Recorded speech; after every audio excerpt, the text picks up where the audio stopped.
Bom, então bom dia pessoal. Vamos dando início à nossa aula de instalações hidrossanitárias hoje. Então, nessa disciplina aqui, o objetivo dela, o objetivo geral, né, só para a gente ter uma noção, é fornecer para vocês todos os aspectos relacionados à produção, elaboração de um projeto de instalações hidrossanitárias. Então a gente vai acabar vendo ali todas as características de tubulação, como que funciona, sistema de tubulação, sistema de alimentação, sistema de recolhimento de dejetos. Então tudo relacionado a isso para o funcionamento de uma casa, de uma residência, né, na verdade. Então a gente vai estar verificando tudo isso, como que acontece, o que que tem que tá, o que que a gente tem que estar visualizando ali para poder é, elaborar de uma maneira eficiente esse tipo de sistema. Então, vamos dando início aqui. Então, vamos lá. Antes de iniciar a matéria propriamente dita, quero passar algumas informações que são mais relevantes para vocês. Então, questão ali de onde que é para enviar trabalho, essas coisas. Então vamos lá. Então começando. Contato comigo. Ah, professor, como que eu posso entrar em contato ali para tirar alguma dúvida, alguma coisa nesse sentido? Preferencialmente por e-mail. Claro que vocês vão ter o meu WhatsApp disponível ali e tudo mais, mas é muito preferível que vocês mandem dúvidas e coisas relacionadas à disciplina por e-mail. Por quê? Porque é basicamente uma formalização. Então, no WhatsApp pode ser que eu não veja a mensagem de vocês, passe batido ali. A gente recebe uma monta de spam às vezes, né? E às vezes passa batido, ainda mais quando eu não conheço o número da pessoa. Então por e-mail não. No e-mail eu tenho meio que a obrigação de responder ali vocês, então vocês me mandam lá a mensagem, tudo tranquilinho. Vou responder na sequência ali, geralmente até no outro dia eu respondo e-mail para vocês bem tranquilamente. Ah, professor, quero saber ali alguma informação sobre nota, quero pedir ver o que, que eu errei no trabalho, por que, que você me deu tal nota. Manda lá por e-mail tranquilamente. A gente pode até, dependendo da situação, marcar uma conversa pelo Teams, alguma coisa nesse sentido, mas geralmente dá para responder por e-mail bem tranquilo. Então, é uma segurança mais para vocês de que eu vou responder efetivamente, vocês não vão ficar ali perdidos, né, sem uma resposta. Então, manda lá tudo tranquilinho. Questão de trabalhos também, mesma coisa. Eu fiz esse e-mail aqui exclusivo para estar trabalhando com vocês, então manda ali, quando a gente tiver um trabalho efetivamente, né? Vocês vão mandar ali com o título do trabalho, qualquer disciplina, bem tranquilinho. Eu vou passar as informações mais específicas para vocês depois, né? Como que é para estar enviando esse trabalho, cabeçalho, essas coisas, tudo mais. Mas então vocês vão estar me enviando por ali, que também fica muito mais seguro. Então não vai ficar depois, talvez, professor, mas eu mandei o trabalho e você não me deu nota. Então aqui não, aqui a gente tem a segurança, até porque depois, então você já me enviou, só reenvia o trabalho, né? Não tem problema. Mas aqui não tem problema, não vai misturar com nada, esse e-mail é exclusivo para estar recebendo trabalhos de vocês, então tá bem mais sossegado. Outra coisa que também a gente está fazendo. Tem um grupo do WhatsApp da disciplina, então nesse grupo eu vou passar as informações, digamos que mais imediatas, né, que possam estar acontecendo. Então, professor, você consegue me mandar o PDF da sala, o PDF da aula pelo WhatsApp? Posso, mando ali no grupo, todo mundo já tem acesso. As informações, por exemplo, ah, estejam presentes na aula porque eu vou passar um trabalho importante, alguma coisa nesse sentido. Também vou estar passando ali pelo grupo do WhatsApp porque é para todo mundo ter acesso, né? Então, fica um contato ali um pouco mais rápido, um pouco mais ágil para a gente poder estar trabalhando em conjunto.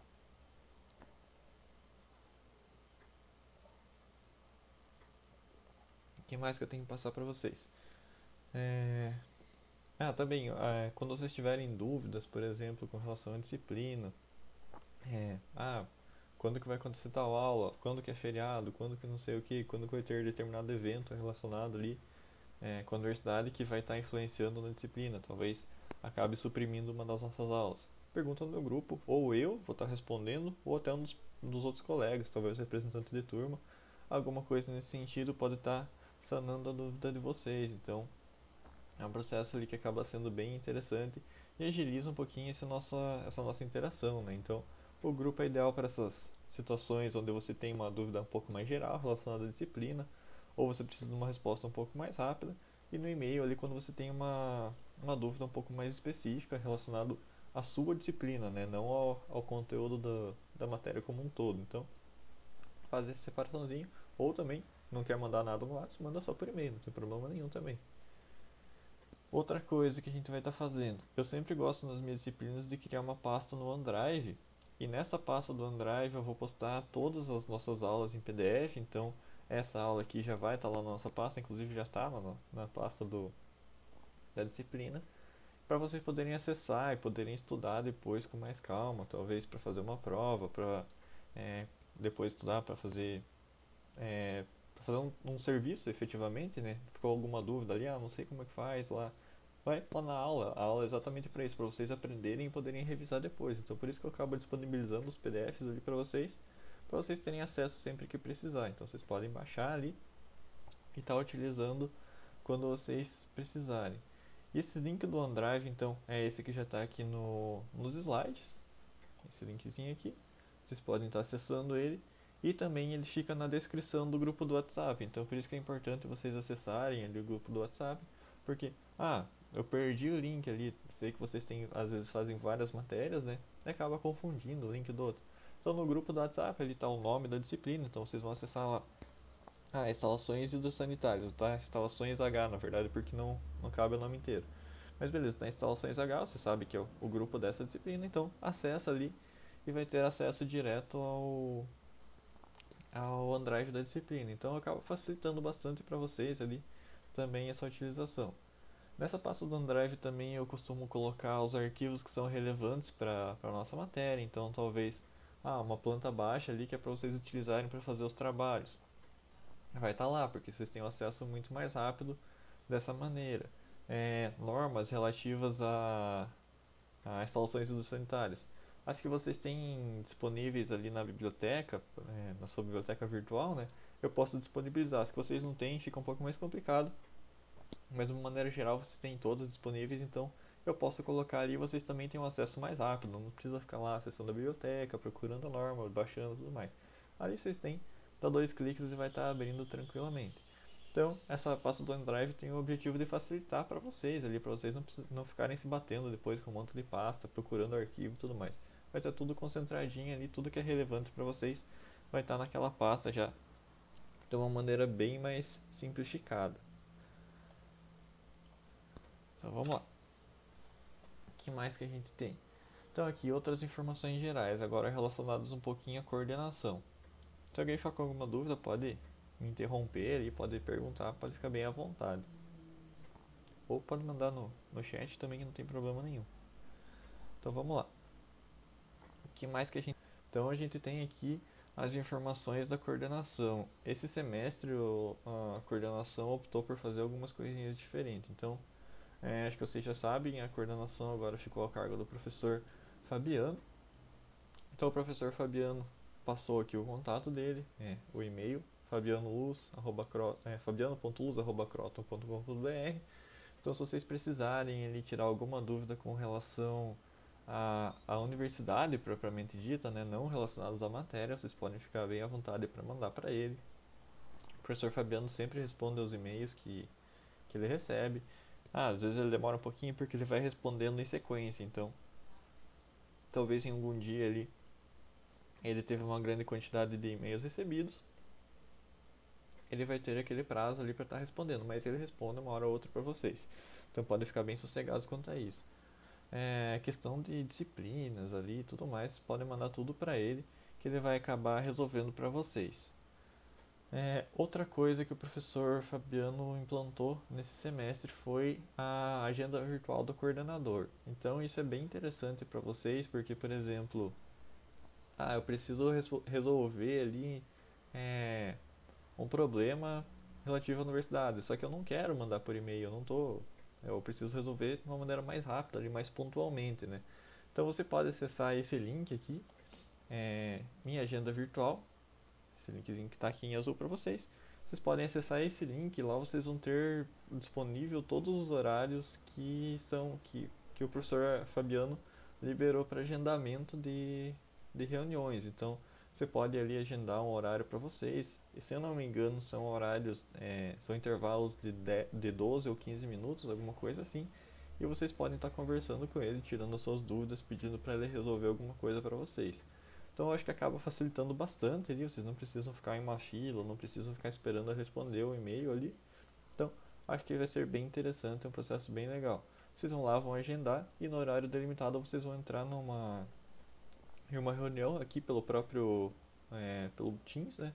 E vão estar conversando diretamente com ele. Então acaba facilitando bastante para vocês também.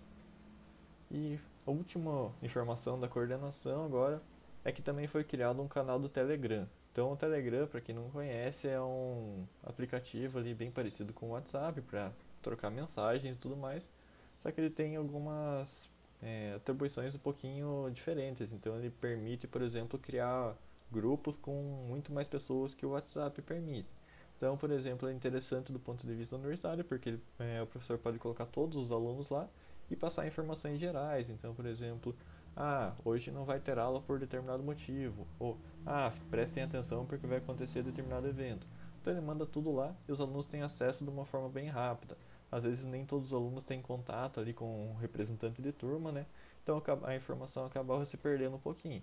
Aqui não vai ter esse perigo, então todo mundo vai receber as informações ali bem tranquilamente e não precisa ficar se preocupando com preciso entrar em contato com fulano, fulano não falou, não me avisou sobre determinado evento. Então lá todo mundo vai ter acesso à mesma informação e acaba ficando um pouquinho mais fácil essa interação, né, esse contato com a parte da coordenação da universidade. Então vamos lá. Antes de falar do programa, da disciplina propriamente dito, para quem não me conhece, então eu sou o professor Igor Miguel Pinkoski. Eu sou engenheiro civil formado pelo IPG no ano 2016. Então a partir desse ano comecei a trabalhar com elaboração de projetos, gestão de obras, execução de obras e tudo mais, principalmente na parte de construção civil, elaboração de projeto elétrico, de projeto estrutural, essas coisas. Então, tenho alguma experiência já nesse ramo, inclusive na parte de instalações hidrossanitárias, né, que faz parte do conjunto de projetos complementares. É, e também eu fui fazer o meu mestrado na Universidade Federal do Paraná. Meu mestrado eu fiz especificamente no programa de Engenharia de Construção Civil, na sub-área de materiais e estruturas. Então, lá eu desenvolvi uma pesquisa relacionada com a durabilidade do concreto, principalmente. Então, ali trabalhando com a parte de ataque por íons cloreto e íons sulfato, íons esses que estão presentes tanto na atmosfera, em ambientes mais agressivos, por exemplo, ambientes industriais, mas principalmente na água do mar. Então, estruturas de concreto ali que ou estão em regiões litorâneas, mas principalmente é, elementos que estão em contato direto com a água do mar, ali, talvez aquele spray. Então, se a gente for pensar em plataformas de petróleo, decks, cais e tudo mais, que estão presentes ali em contato direto, né, com a água do mar e com oxigênio e umidade. Então, esses íons eles acabam interagindo ali com a matriz cimentícia e essa interação vai alterar as características e as propriedades desse material. Então, também entrando nessa parte de estruturas, durante a minha pesquisa eu avaliei qual que é a influência então da interação, quais que são os produtos formados microscopicamente ali e tudo mais, e qual que é o resultado que isso gera para a minha estrutura propriamente dita. Então, como que isso aqui vai influenciar, o que vai resultar a partir dessa interação, se vai reduzir, por exemplo, a resistência, se vai reduzir o módulo de elasticidade, o coeficiente de Poisson. Então, tudo isso ali foi avaliado durante a minha pesquisa. Essa é a minha área de especialização principal, a minha especialização stricto sensu, né, na verdade. Então, a partir disso, durante esse período também eu fui bolsista pesquisador dos Institutos LACTEC, que é um instituto que trabalha muito com essa parte científica. Então, lá a gente consegue desenvolver é, a gente consegue desenvolver então pesquisas relacionadas a todo tipo de concreto e tudo mais, e também com a parte elétrica, que é um forte bem grande deles lá. Então, bem-vindos pessoal, estou gravando a aula aqui já para quem não pode estar presente agora, né? Então, estou me apresentando aqui. Novamente, eu sou o professor Igor. Para quem não me conhece, eu sou engenheiro civil. Então, eu trabalho com a parte principalmente de elaboração de projetos, tanto projetos estruturais, hidrossanitários, projetos elétricos, execução de obras e tudo mais. Fiz o meu mestrado na Universidade Federal do Paraná. Sou engenheiro civil primeiro, né? Fiz meu mestrado na Universidade Federal do Paraná, na área de materiais e estruturas. E lá desenvolvi trabalho relacionado com a durabilidade de materiais. Então, terminei ano passado meu mestrado e a partir de então venho atuando ali com a execução, a elaboração de projetos e também com a docência. Então, é, vou recapitular aqui só um pouquinho para vocês. Então, na nossa disciplina aqui, eu fiz esse e-mail para a gente ter um contato mais fácil. Então, quando a gente passar algum trabalho para vocês, quando vocês tiverem alguma dúvida mais séria, né, digamos assim, com relação à disciplina, preciso ver algum trabalho, quero rever alguma nota, alguma coisa nesse sentido, manda por e-mail porque a gente tem uma formalização ali do pedido de vocês, né? Então evita, por exemplo, de passar batido alguma pergunta no WhatsApp, alguma coisa nesse sentido, porque nem sempre a gente consegue responder todo mundo. Às vezes, né, tem um dia mais agitado, ele acaba passando batido e não é por querer, às vezes acaba não vendo mesmo. Então por e-mail com certeza eu vou estar vendo ali, vou estar resolvendo o problema de vocês. Eu criei também o grupo do WhatsApp da disciplina, então se vocês quiserem entrar ali já, daí depois. Olá, professor. Tudo Oi, bem? tudo bem? Então depois se vocês puderem entrar ali é, para para ficar facilitar nessa comunicação, né? Então, às vezes tem alguma informação, pessoal, venha para a aula ali, participe principalmente dessa aula porque vai ter algum trabalho, alguma coisa nesse sentido. Então, acaba facilitando essa comunicação e também às vezes vocês têm alguma dúvida, os próprios colegas podem estar respondendo mais rápido que eu às vezes, né? Então, facilita também esse contato. E também eu criei uma pasta do OneDrive para vocês. Então esse OneDrive aqui é exclusivo para essa disciplina. Então nessa pasta eu vou estar sempre colocando os PDFs da nossa aula. Então eu vou estar inserindo ali toda aula que for passando eu vou colocar, vou salvar em PDF e vou colocar lá. Geralmente eu coloco um dia antes Mas o alguém que não PDF. está escutando o professor? Oi? Eu não estou escutando. Nem eu. É muito Acho que estranho. eu. Então, inicialmente a gente vai ter as noções ali do sistema de água fria, então tudo relacionado à água fria, a parte de alimentação, a parte de ramal, como que a gente vai fazer projeto de reservatório de água fria e tudo mais. Então, tudo isso a gente vai estar visualizando a partir é, desse primeiro bimestre que a gente vai estar estudando ali. O primeiro bimestre, no caso do segundo semestre, né? Ainda dentro desse primeiro bimestre, a gente vai estar visualizando os sistemas de água quente e gás, que são complementares, na verdade, ao sistema de água fria. Então, o sistema é bem parecido, ele vai estar funcionando de maneira semelhante, só que com as especificações relativas a isso. O gás, que acaba sendo um pouquinho diferente, mas a gente vai vendo bem com calma como funciona. Então, a partir do segundo bimestre, do segundo semestre, que seria o quarto bimestre para vocês, então a gente vai estar visualizando tanto sistemas de esgoto quanto sistema de águas pluviais, que tem muita gente que utiliza praticamente como se fosse a mesma coisa, mas é uma utilização errada. O sistema de águas pluviais tem a sua destinação e as suas especificações exclusivas, detalhadas ali, e o sistema de esgoto também tem as suas especificações e especificidades bem diferenciadas. Então, a gente vai ver como que funciona cada um, o que, que a gente tem que estar pensando para estar realizando cada um e a partir disso a gente vai dando continuidade então para nossa disciplina.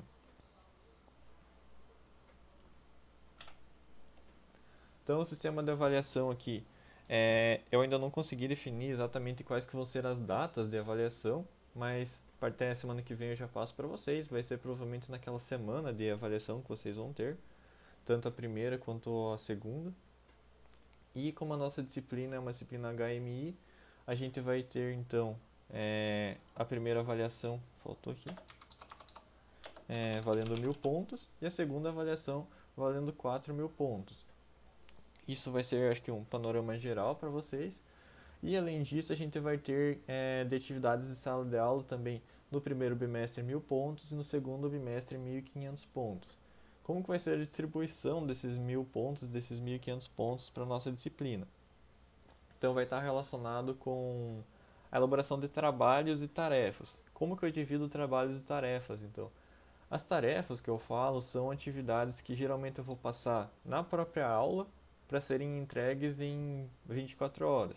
Geralmente, se fosse presencial, eu passaria só na sala, mas como eu sei que nem todo mundo consegue, às vezes a internet está ruim, às vezes está alguma coisa nesse sentido, então eu deixo até 24 horas, um dia ali para a pessoa estar fazendo. Por que que eu faço esse período tão curto? Porque são atividades menores, são coisas um pouquinho mais simples ali para vocês estarem realizando, só para fixar mesmo o que a gente está vendo, o que a gente está utilizando aqui na aula. Então eu recomendo que vocês façam durante o período da aula. A nossa aula ela é grande, né? Ela tem 2 horas e meia. Então geralmente eu faço um intervalo ali perto das 9h45 até umas 10 horas mais ou menos.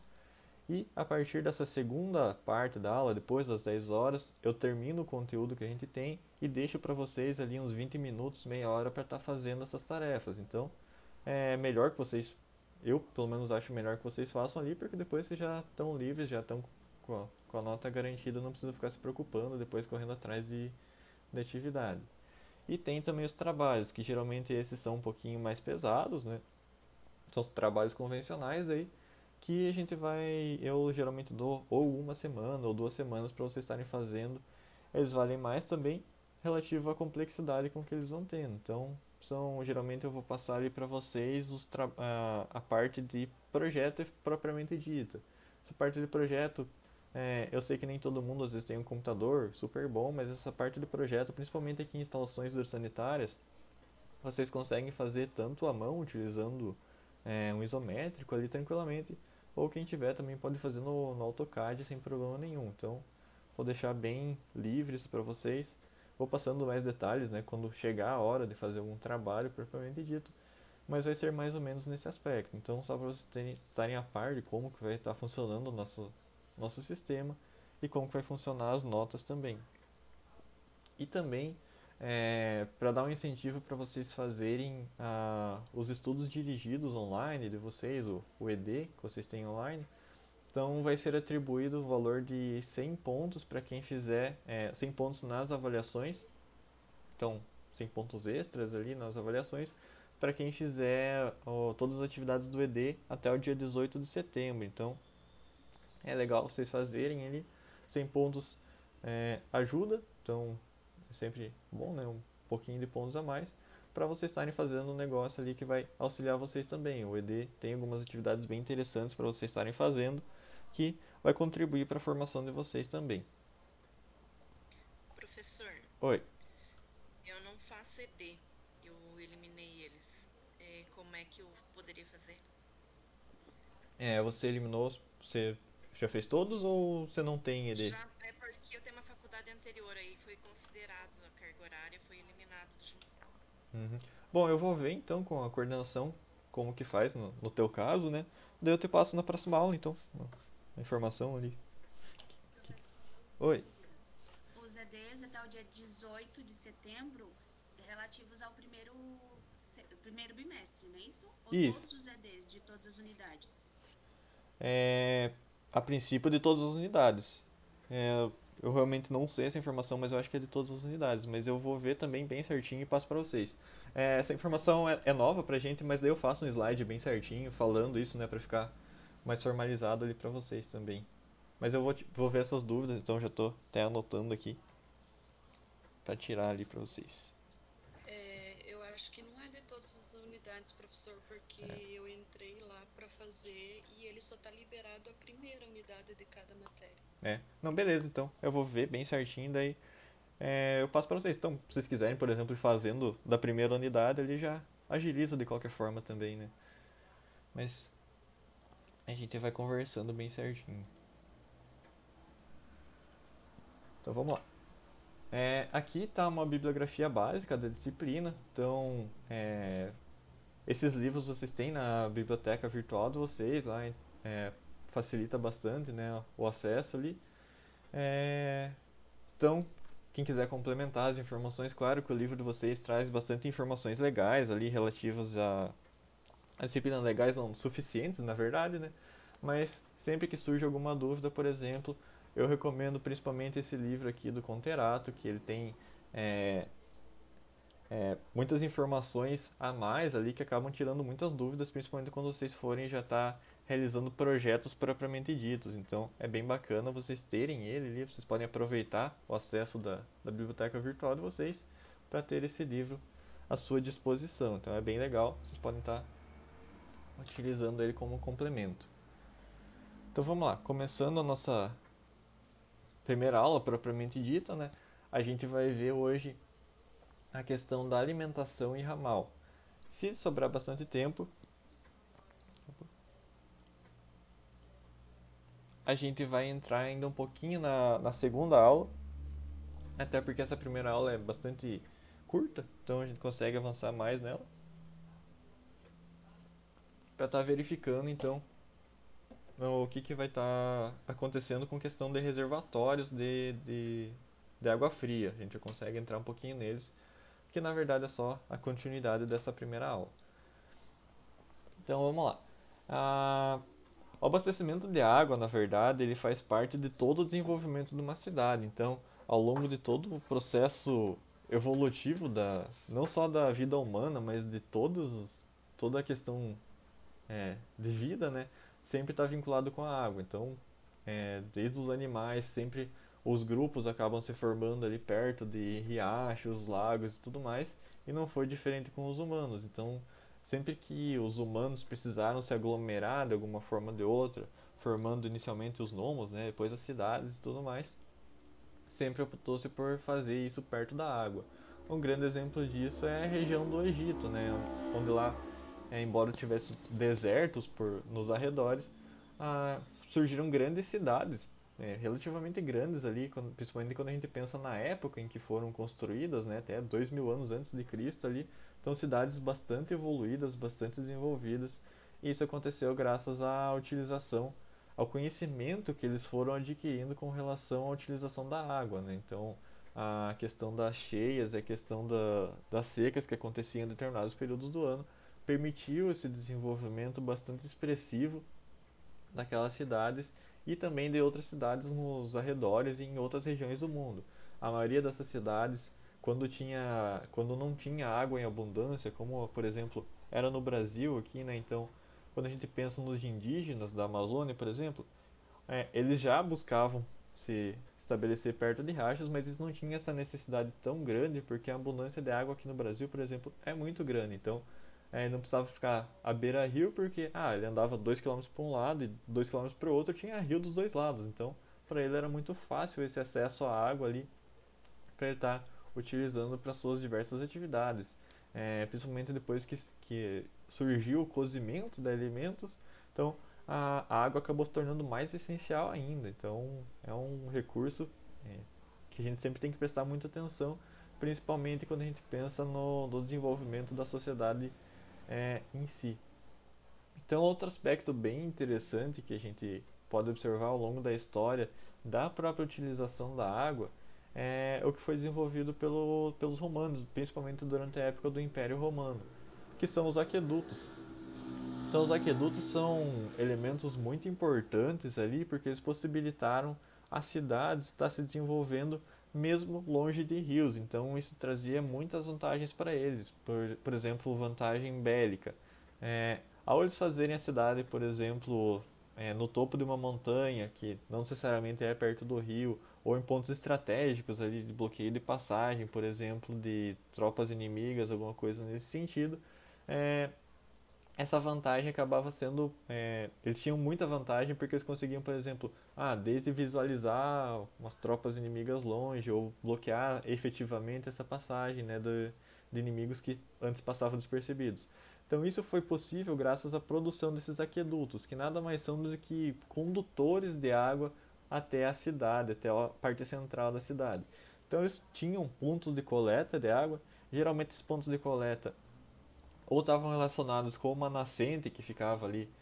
Nascentes de água são pontos de saída de lençóis freáticos, então o lençol freático estava ali disponível, eles achavam essa nascente e conseguiam captar essa água dessa nascente e faziam essa tubulação aberta aqui, passando por cima desses aquedutos, até chegar na cidade. Então eles tinham esses pontos centrais aqui, onde a água ficava disponível em fontes e as pessoas conseguiam utilizar essa água para tanto para tomar, para levava para tomar banho, essas coisas. Então acabava facilitando muito esse desenvolvimento, que também facilitou muito para prosperar essas cidades.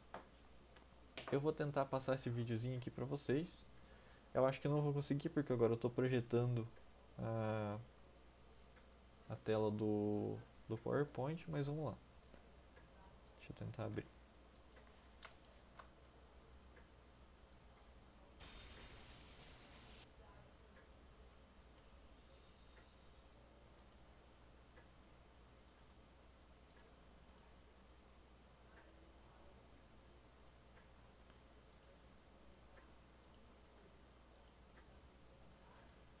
Acho que está aparecendo agora.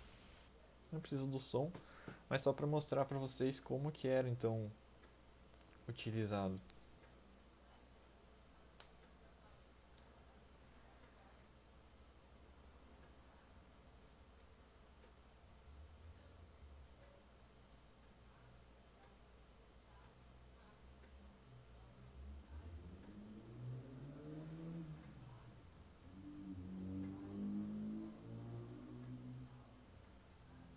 Então vocês podem perceber ali que o aqueduto ele era feito com uma leve angulação. Por que era essa angulação? Para a água poder correr, para ela não ficar como se fosse um lago com água parada ali.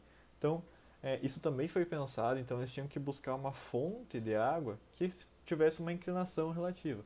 Tá, mas nem sempre eles conseguiam essa inclinação, até porque, como vocês estão vendo no vídeo, isso viajava por quilômetros, então eles tinham que fazer ou um sistema de bombeamento, eles conseguiam fazer bombeamentos leves ali, né? Geralmente eram bombeamentos manuais, então eles usavam a própria força humana ou de animais também para estar fazendo esse bombeamento, ou eles tinham que buscar efetivamente ali fontes de água em alturas elevadas, podia ser de geleiras, por exemplo, que acabavam auxiliando eles nesse processo. Geleiras geralmente acabam derretendo e formando lagos em regiões altas, então favorecia bastante para eles também.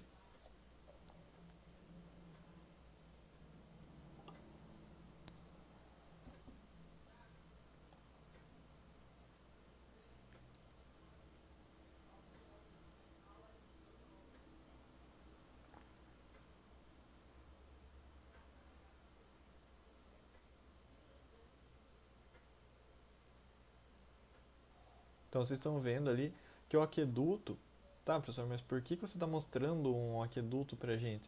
Porque, principalmente para essa disciplina, ele está representando o primeiro tipo de tubulação, pelo menos feito pelo homem que carregava, que era capaz de carregar água e transportar para ser utilizado ali pelas pessoas. Então, isso foi um salto bem grande quando a gente pensa ali nessa questão de sobrevivência das cidades sem estar necessariamente dependendo da proximidade com rios. Então, isso foi fundamental para estar desenvolvendo tanto a parte de tecnologia que a gente utiliza até hoje. Então, todas as questões ali de declividade, de pensar como que a gente pode transportar, como que a gente pode estar verificando regimes de turbulência ali, por exemplo, da água dentro de uma tubulação, sem estar afetando o transporte propriamente dito. Então, quando a gente pensa na época, né, que foi feito isso, a genialidade que foi proposta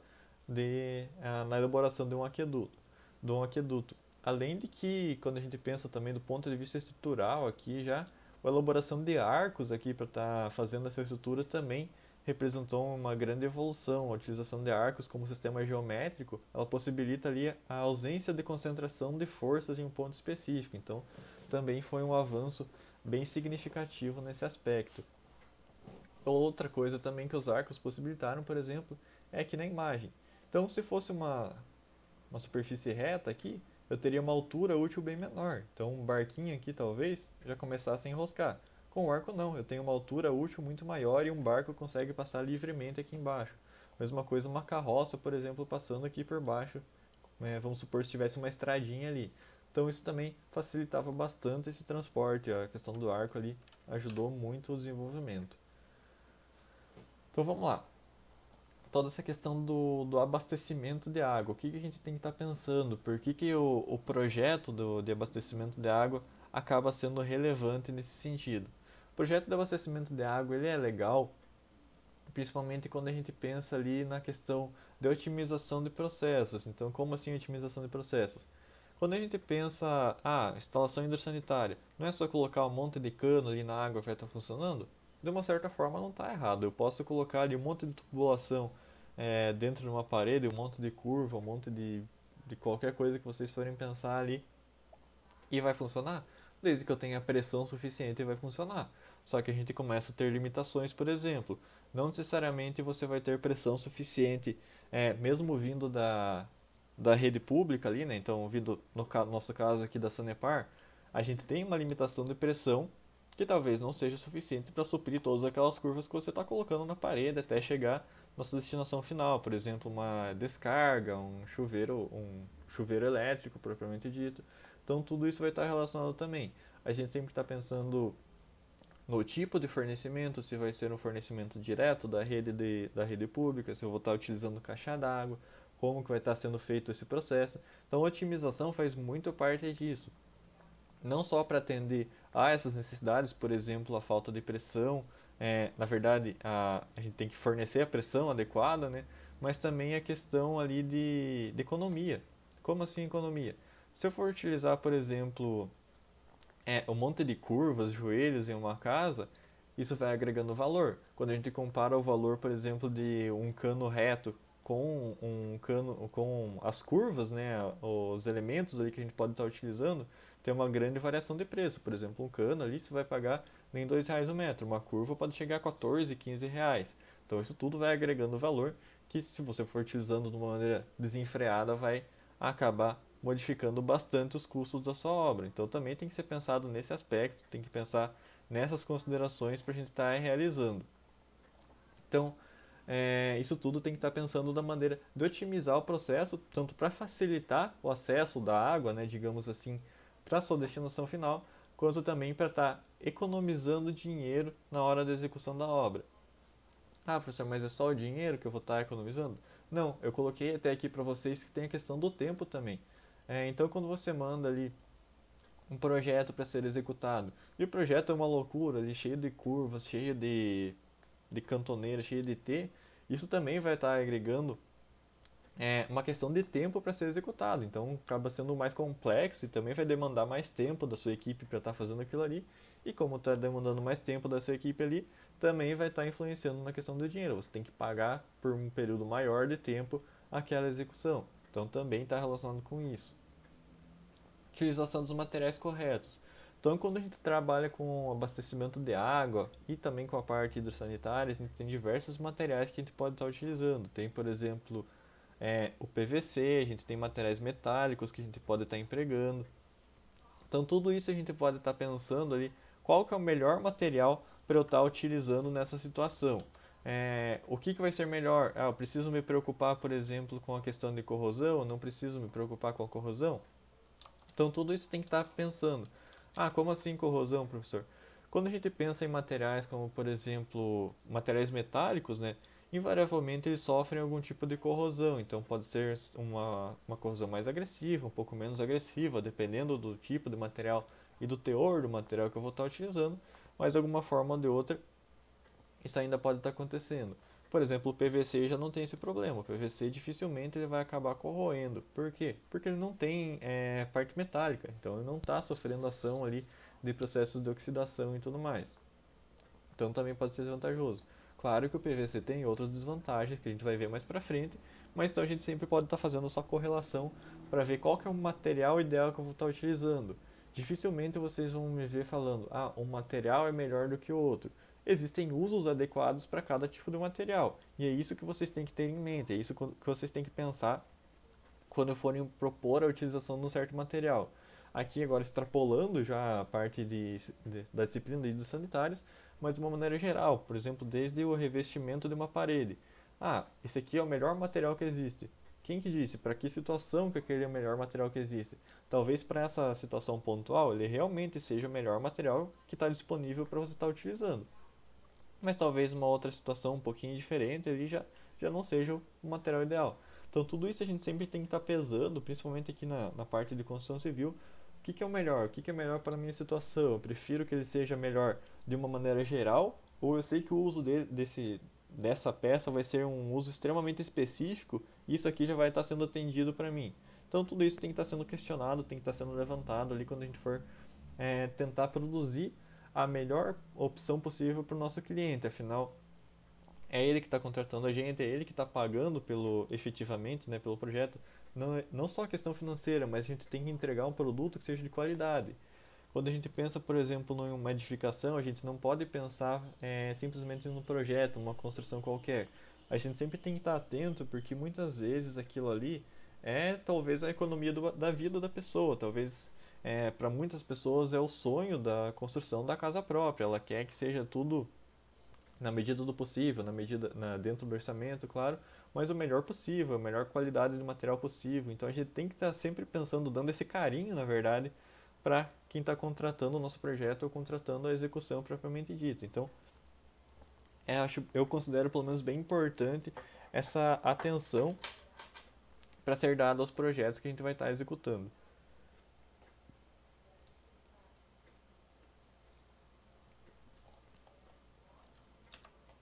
Então vamos lá.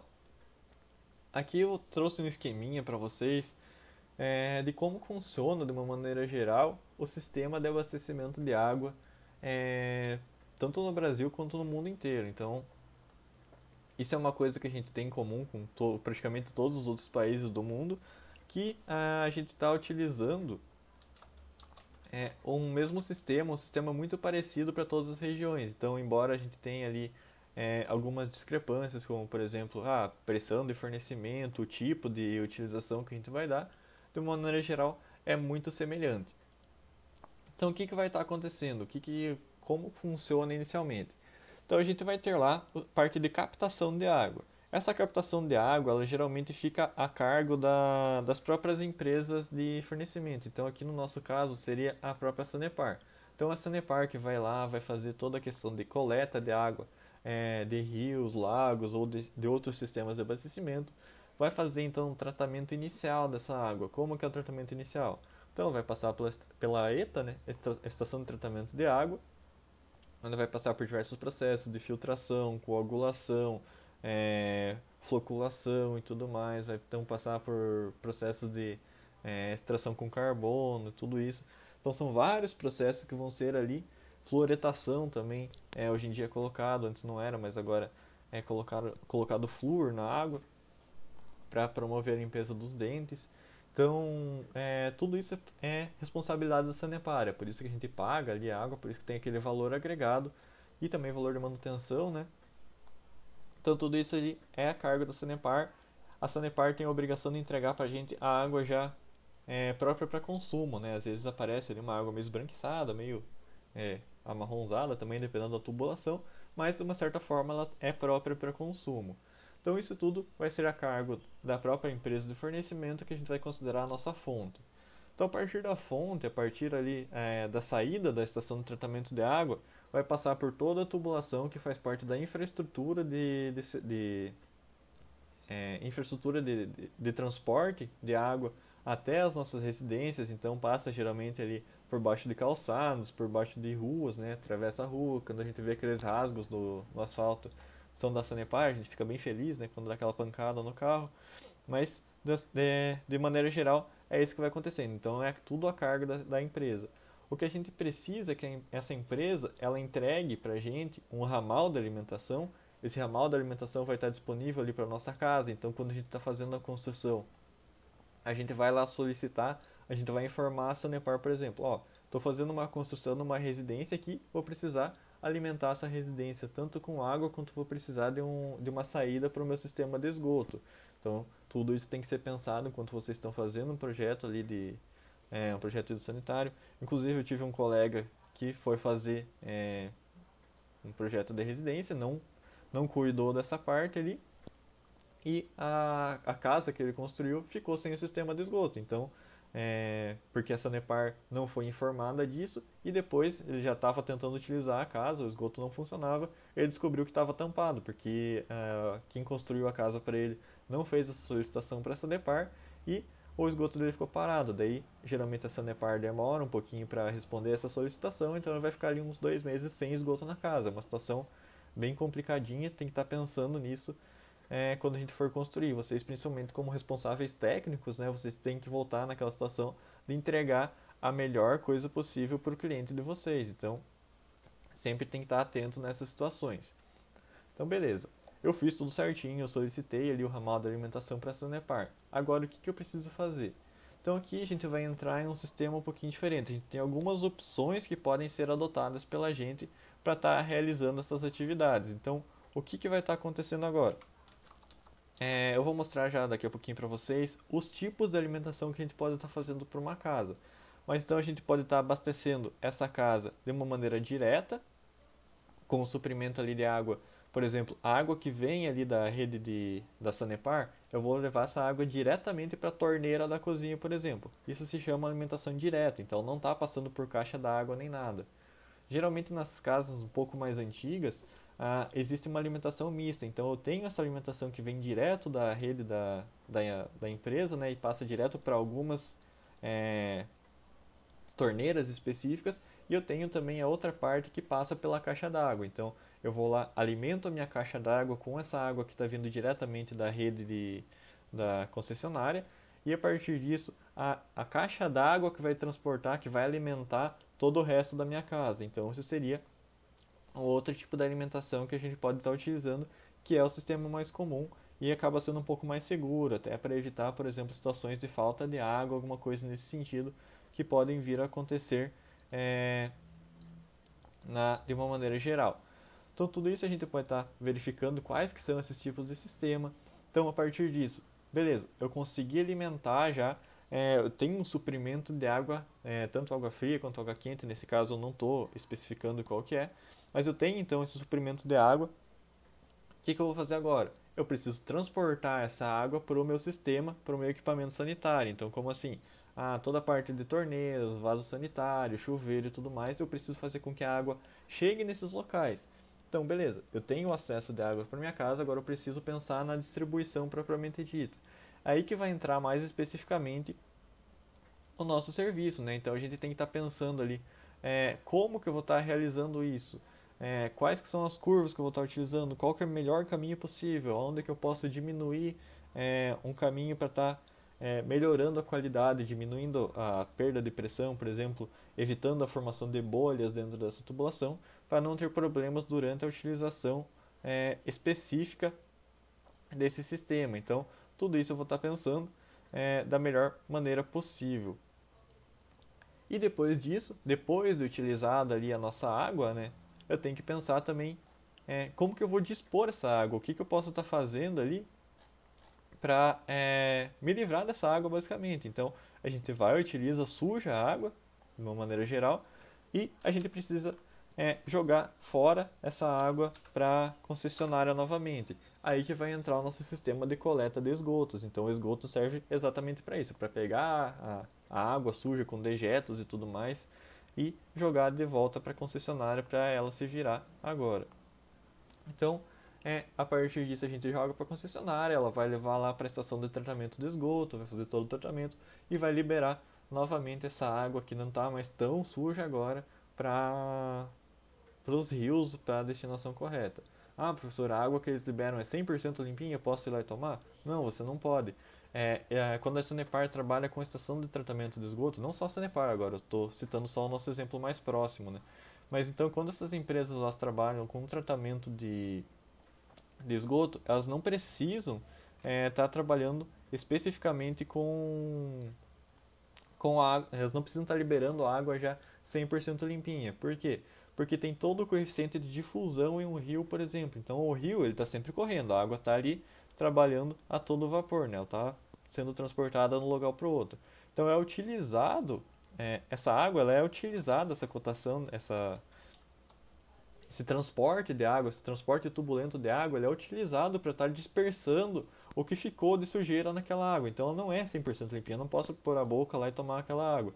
Ela vai ser dispersada ainda dentro desse rio e a partir disso, depois que o rio já dispersou todos aqueles dejetos aí que ficaram no final, a gente pode estar captando de novo. Inclusive, geralmente a água é captada no mesmo rio em que a gente passa a coletar, a despejar a nossa água. Então, é um serviço que parece estranho, mas funciona de certa maneira. Então vamos lá, vamos ver especificamente aqui o que vai estar relacionado com o nosso abastecimento de água local, né, dentro de uma residência, então dentro do sistema predial. Então pessoal, eu comentei com vocês que eu faria, que geralmente eu faço intervalo, mas acho que hoje, como a gente começou um pouquinho mais tarde, eu vou tocar direto, nem que eu termine um pouquinho antes a aula ali para vocês também, para compensar, mas eu vou acabar tocando direto. Então beleza.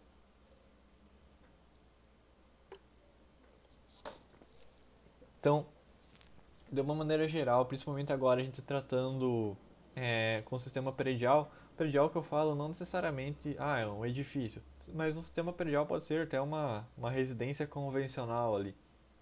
Mas então nesse sistema, a gente sempre tem que estar tentando promover para o usuário ali uma qualidade mínima da água. Então, é exatamente aquela questão do material que a gente vai estar utilizando. A gente tem que pensar nesse material até para estar conseguindo é, fornecer para ele uma água de qualidade. Então, por exemplo, se eu uso um material, um equipamento de baixa qualidade, então talvez uma marca muito ruim ali, uma marca bem ruim de encanamento, alguma coisa assim, e é um encanamento metálico, por exemplo. Quando eu estiver utilizando esse equipamento metálico com uma qualidade bem duvidosa, pode ser que durante a sua utilização soltem detritos. Então vai passando uma água relativamente turbulenta ali dentro dessa tubulação e ela vai liberando detritos, o metal vai se desgastando e vai soltando para a água. Então a pessoa quando for ingerir ou for utilizar essa água vai estar ingerindo também esses pequenos detritos ali que vão se soltando junto com a tubulação. Isso não é interessante, então também tem que ser pensado. A gente como projetista tem que estar pensando também nessas concepções ali, o que pode estar acontecendo, como que vai estar acontecendo para evitar essas condições inadequadas de água. A quantidade também é o que eu estava comentando com vocês. Quem já passou por essa situação, por exemplo, vai tomar banho e sai só aquele fiozinho da água. Então a gente tem que promover uma quantidade suficiente de água para a utilização dos equipamentos. Mesma coisa a descarga. Principalmente quando a gente trabalha com descargas com válvula sanitária, que é aquele tipo de descarga que não tem a caixa acoplada, né? Então a água sai direto ali da válvula.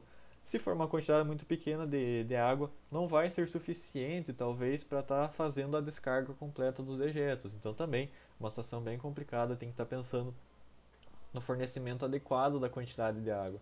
Temperatura, a mesma coisa. A gente não pode estar passando, por exemplo, a tubulação de água do lado de uma caldeira, no caso de um prédio, por exemplo.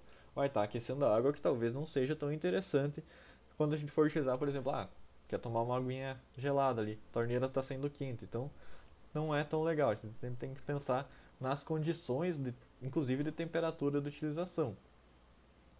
Então aqui, propriamente dito, para o sistema de água fria, a gente vai estar estudando, propriamente dito, o conjunto das tubulações, então como que vai ser feito toda a parte de alimentação, como que a gente vai visualizar o reservatório, como que a gente vai dimensionar esse reservatório ali, para estar conseguindo fazer o sistema adequado de abastecimento em toda uma edificação. Então, como que vai ser feito esse abastecimento, em que locais que vai ser feito esse abastecimento, qual que desde a da realização do projeto arquitetônico, por exemplo.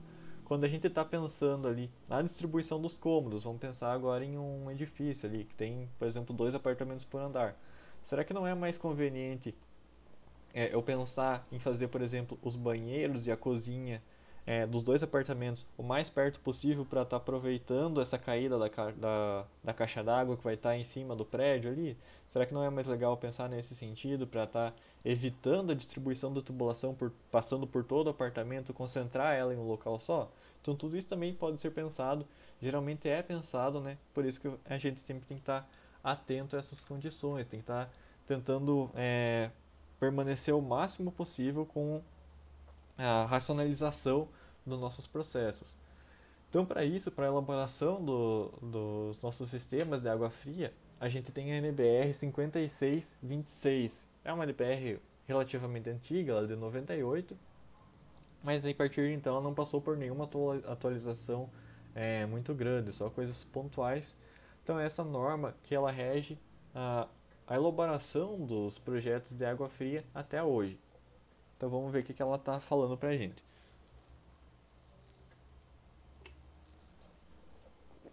Então essa NBR, uma das partes principais dela, que ela está dizendo para a gente, é que a gente sempre precisa, durante a elaboração de um projeto hidrossanitário, principalmente a parte do abastecimento, né, da água fria, a gente tem que preservar a potabilidade da água. Então isso está relacionado com o que eu estava comentando com vocês, desde a utilização do material, talvez não seja um material de qualidade ruim, mas as condições que eu estou expondo a esse material não são adequadas. Então, por exemplo, eu estou colocando um material metálico, que é oxidável, a uma condição, por exemplo, de alta temperatura, tem a presença de agentes agressivos ali, por exemplo, é lavado com quiboa, com cloro, aquela parte metálica. Então isso vai acabar corroendo, pode acabar penetrando essa corrosão, essa oxidação para dentro da água, vai dar aquele gostinho meio ferroso, na verdade, para a água. Então isso não é tão interessante, talvez acabe até prejudicando a saúde. Por isso que a gente tem que sempre preservar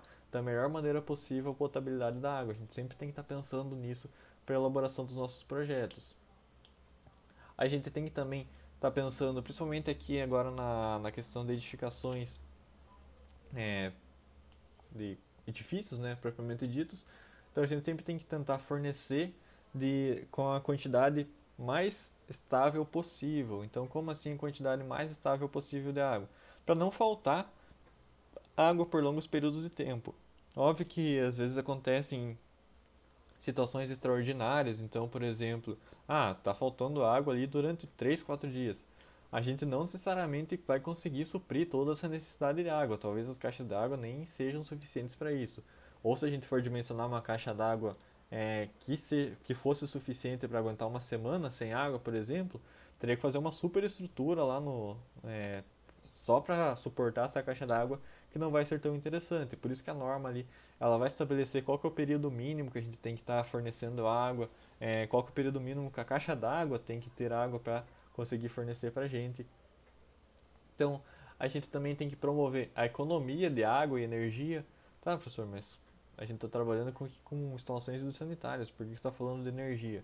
Porque em algumas situações podem ser necessárias a utilização de bombas de recalque dessa água. Então, pode ser que a pressão que vem da empresa, a pressão que vem do ramal da alimentação da empresa, no caso da Sanepar, que está fornecendo água para a gente, talvez ela não seja suficiente para chegar lá em cima de um prédio. Então a gente vai precisar colocar uma bombinha de recalque, na verdade, uma bomba relativamente grande, e essa bomba vai gastar energia. Então será que a gente consegue pensar em uma outra solução para não precisar usar essa bomba? Existe algum outro caminho, talvez eu precisasse usar duas bombas, eu consigo utilizar uma bomba que tem uma capacidade maior com um aumento de energia um pouquinho menor para substituir essas duas bombas. Então tudo isso também tem que ser pensado. A gente vai ter que pensar durante essa disciplina também na questão de bombeamento. Então cálculo de bomba ali, pelo menos uma coisa bem preliminar, mas a gente vai ter que pensar sobre isso também. Permitir a manutenção, então a gente tem que estar pensando principalmente em ramais de alimentação geral. Não necessariamente ali, por exemplo, a parede do banheiro tem que estar acessível para manutenção. Geralmente não é, né? A gente coloca azulejo e tudo mais. Mas o ramal da alimentação principal, então a parte de alimentação de água que fornece a água para todo o prédio, por exemplo, tem que ser disponível. Então tem que ter um acesso relativamente fácil para, por exemplo, quebrou um cano, entupiu um cano, tem que ser disponível ali relativamente fácil para poder fazer essa manutenção. A gente vai ver como que faz isso também. Evitar ruído excessivo, então a água, para quem nunca percebeu, quando ela passa por uma tubulação, ela faz barulho, porque ela tem um regime turbulento ali geralmente e tudo mais, principalmente quando a gente utiliza, por exemplo, uma água para fazer a descarga de um vaso sanitário com válvula. Então ele faz um barulhão ali, porque a água passou muito rápido e ela passou com um regime turbulento, então faz aquele barulhão de água. A gente tem que evitar ao máximo esse barulho, principalmente quando a gente pensa nos vizinhos ali e tudo mais, ninguém é obrigado a ficar escutando barulho de água. E também a tubulação que fornece a água, por exemplo, para a caixa d'água. Então, vocês imaginem que tem um quarto ali que está do lado desse encanamento principal. Então tá constantemente com barulho de água, porque geralmente em um prédio tem pessoas usando horários alternados ali, mas todo mundo está usando água. Então ficaria um barulho recorrente ali. Então imagine, não seria muito agradável. Então a gente tem que estar buscando alternativas para colocar no lugar mais propício possível para evitar esse fornecimento de ruídos nos locais. E também proporcionar o conforto aos usuários com o dimensionamento adequado de peças. Então, como eu estava comentando com vocês, dessa questão de fornecimento, como que a gente vai fornecer, a quantidade de água que a gente vai estar fornecendo, tem que estar pensando nisso também para adequar as condições de pressão que são necessárias para cada um dos equipamentos. Então, também tem que estar relacionando tudo isso com o fornecimento de água. Então, aqui a gente vai ver agora um pouquinho de como que é feito o abastecimento de água para as nossas edificações. Então, de uma maneira geral, a gente tem duas opções. Na verdade, não são necessariamente opções, mas a gente tem duas formas de abastecimento. A gente tem a rede pública, que geralmente existe uma concessionária responsável, no nosso caso aqui seria a Sanepar, né? Ela é um órgão que faz parte do regime público.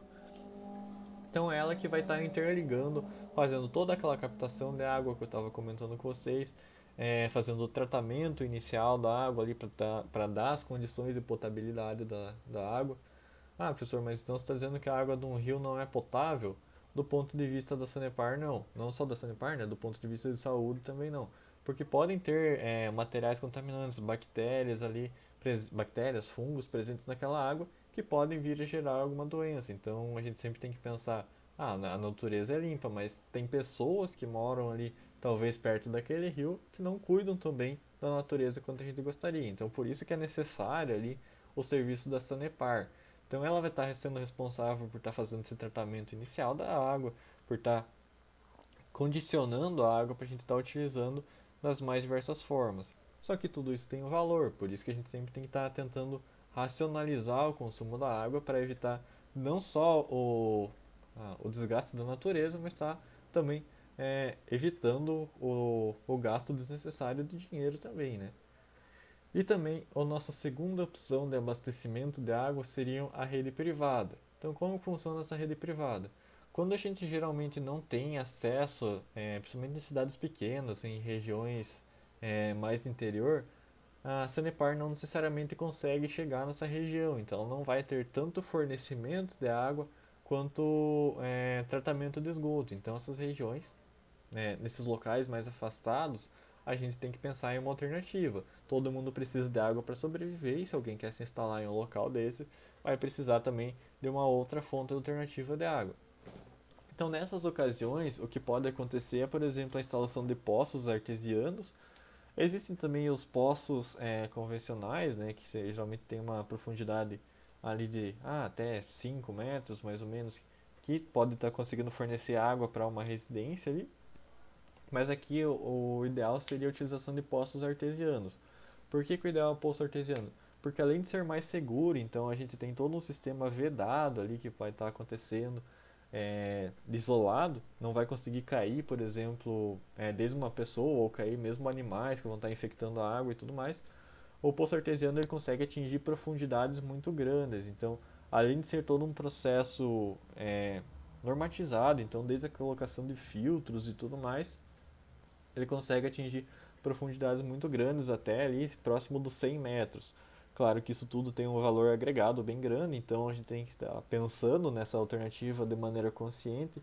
A construção de um poço artesiano ela é relativamente cara, mas talvez seja a única solução nessas regiões afastadas. Então, um poço artesiano ele vai buscar o fornecimento de água com pressão. Então, a gente vai fazer um furo lá no meio da terra, mais ou menos como está exemplificado aqui, e a própria pressão que a terra está exercendo em cima dessa água vai ser suficiente para a água entrar no cano, ser jogada para cima e atingir a nossa tubulação. Então, geralmente são pressões relativamente elevadas, então são suficientes para o fornecimento de água, mesmo em profundidades muito grandes. Então, a pressão da terra, ali, a pressão que a terra está exercendo, é bem elevada. Então, é uma opção bem interessante ali para a gente estar trabalhando quando a gente pensa no fornecimento de água em regiões mais isoladas, mas a gente sempre tem que estar pensando no custo agregado para isso também. Professor, Oi. eu tenho uma dúvida. Aproveitando que está falando de poço, como que a gente diferencia um poço convencional de um poço artesiano? É a profundidade, é a pressão natural? Se ele precisa de uma bomba para bombear essa água, ele já não é mais artesiano? Qual é a diferença? Então, geralmente os poços artesianos eles estão relacionados com a própria profundidade, mas a diferença eles têm várias diferenças. Então vou fazer uma listinha. Então, o poço artesiano, a primeira coisa, ele pode ser bombeado. A gente pode ter uma bomba lá para auxiliar essa água a sair, que talvez ela não saia só com a pressão da terra, ela vai auxiliar, mas talvez a bomba seja necessária ainda. Então essa não é a grande diferença. A profundidade. Os poços artesianos, a grande vantagem deles é que eles têm uma profundidade muito elevada, diferente dos poços convencionais. O poço convencional a gente tem uma limitação ali que vai estar atingindo no máximo esse lençol freático inicial. Então talvez aqui nessa imagem seria é, até esse lençolzinho freático aqui de cima. Então teria essa limitação também relacionada com isso. Mas a grande diferença é que os poços artesianos eles têm um procedimento ali de execução padronizado. Então, aqui, embora pareça larga essa espessura aqui de água foi furado, o poço artesiano ele é um furo muito pequenininho. Basicamente, o furo que ele vai ser feito para a passagem dele só cabe uma tubulação. Então, uma tubulação ali geralmente de 15 20 centímetros que é a passada, até lá embaixo. Então, esse caninho vai descer até lá no final, até a ponteira onde tem um filtro. E essa tubulação vai ser o único contato. Num poço convencional, não. Geralmente ali tem um diâmetro de 1 metro e meio, né, dependendo da situação. E a partir disso, então, vai ser coletada a água com uma bomba. Então, o poço artesiano ele tem todo esse processo padronizado, desde a colocação de filtros, como que tem que ser feito o suporte dele e tudo mais. Um poço convencional não, geralmente ele tem ali a embocadura já bem maior, você consegue estar visualizando a água lá embaixo. O poço artesiano seria um processo basicamente selado, então você não consegue estar interagindo ali, você não consegue abrir, por exemplo, um poço artesiano para estar visualizando o que tem lá dentro. De uma maneira geral, seria mais ou menos essa a diferença que você vai estar obtendo no poço artesiano. Você não consegue estar visualizando ali ele tem todas essas características mais, não seria industrializadas, mas padronizadas mesmo, normatizadas. Tem como você me passar essa norma, professor, agora ou você não tem aí no momento? Agora não, mas assim que acabar a aula eu já passo para você ali. Já. Muito obrigada. Uhum. Tranquilo. Então vamos lá. Agora, então, avançando, a gente já fez a parte da coleta ali da água, né? A gente já consegue estar recebendo essa água dentro da nossa edificação. E agora a gente precisa, então, cuidar de como que a gente vai estar fazendo esse abastecimento. Mas antes de fazer esse abastecimento geral ali para dentro da nossa edificação, a gente tem que estar pensando, tá, a empresa, ela precisa ter um controle de quanta água que eu vou estar recebendo e eu preciso também ter um controle dessa água até para talvez questionar a empresa. Ela me cobrou tanto, mas eu não gastei tanto. Então, a questão de controle de água na entrada ali do nosso ramal da alimentação é uma parte benéfica tanto para a empresa quanto para a gente também. Para a empresa poder vistoriar quanto que foi consumido e para a gente ter uma proteção para também falar, não, eu não consumi tanto, ou talvez o consumo aqui esteja muito elevado, então pode ter um vazamento aqui dentro da minha residência que eu não estou vendo, então eu vou ter que buscar esse vazamento para estar verificando onde que está. E geralmente isso é feito com a utilização de um hidrômetro. Então esse hidrômetro aqui, ele é posicionado logo depois do registro do cavalete. Então esse registro seria um registro geral que vai bloquear toda a alimentação da sua edificação. Então você fechou aquilo ali, acabou a alimentação dentro da sua casa. E ele serve para estar controlando o quanto de água vai estar entrando dentro da sua casa. Então ele vai estar ali relacionado com a medição de consumo, tanto por parte da concessionária quanto pela sua parte, para estar fazendo essa fiscalização. Isso acontece também, inclusive, em edifícios, né, onde tem mais de uma habitação, também para estar relacionado com esse controle geral. Então, talvez precisa fazer a manutenção ali no ramal da alimentação geral do prédio. Eu posso fechar tudo, claro, combinando com os moradores e tudo mais, e fazer essa manutenção. Então essa parte é bem importante tanto para o consumo quanto para estar controlando a entrada geral de água dentro da minha edificação.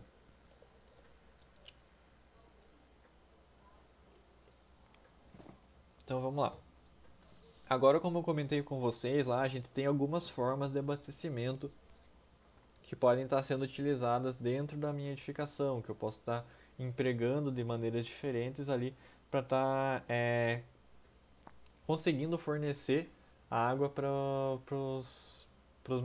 as minhas louças ali, para os meus instrumentos sanitários. Então, como que vai ser isso? A primeira delas seria o fornecimento direto de água. Esse fornecimento direto de água está relacionado principalmente com a utilização da própria pressão de água que vai vir da empresa de fornecimento de água. Então, no caso aqui seria a Sanepar. Então, como que vai funcionar isso?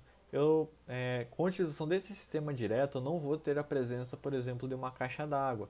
Então, a água que está vindo diretamente ali da rua, né, como a gente chama, a água que está vindo do sistema de abastecimento da rua, ela vai ser levada diretamente para os locais de consumo. Então, ela vai estar chegando da rua direto para a torneira, ou direto para o chuveiro, direto para o vaso sanitário e tudo mais.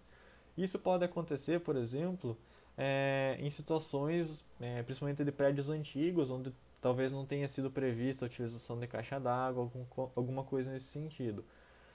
Hoje em dia a norma ainda fala que pode ser utilizado, mas não é recomendado, até porque a gente tem outras considerações a ser feitas, como por exemplo a questão de segurança contra incêndios. Quando a gente trabalha com uma edificação, um prédio ali, a gente tem que estar pensando sempre na segurança contra incêndios. E os bombeiros, eles falam que a gente tem que reservar uma parte da caixa d'água ali, pelo menos uma parte da caixa d'água, deixar de reserva de água para situações onde o corpo de bombeiros precisa estar utilizando aquela água para apagar algum foco de incêndio, alguma coisa nesse sentido. Então esse sistema já não se torna tão eficiente nesse sentido. Vocês imaginem uma situação de incêndio e essa situação de incêndio acabou, sei lá, desmoronou alguma coisa e acabou interrompendo esse fluxo de água aqui. Eu já não tenho mais fornecimento para cá, então os bombeiros vão utilizar como? O que eles vão fazer para estar apagando aquele incêndio? Então se torna uma situação bem mais complicada já, por isso que tem que ter toda aquela questão de segurança. Aqui não seria o método mais seguro para a gente estar utilizando. Por isso que a norma vai propor algumas coisas depois que a gente vai estar vendo para estar utilizando. Então acaba sendo um processo um pouquinho mais complicado.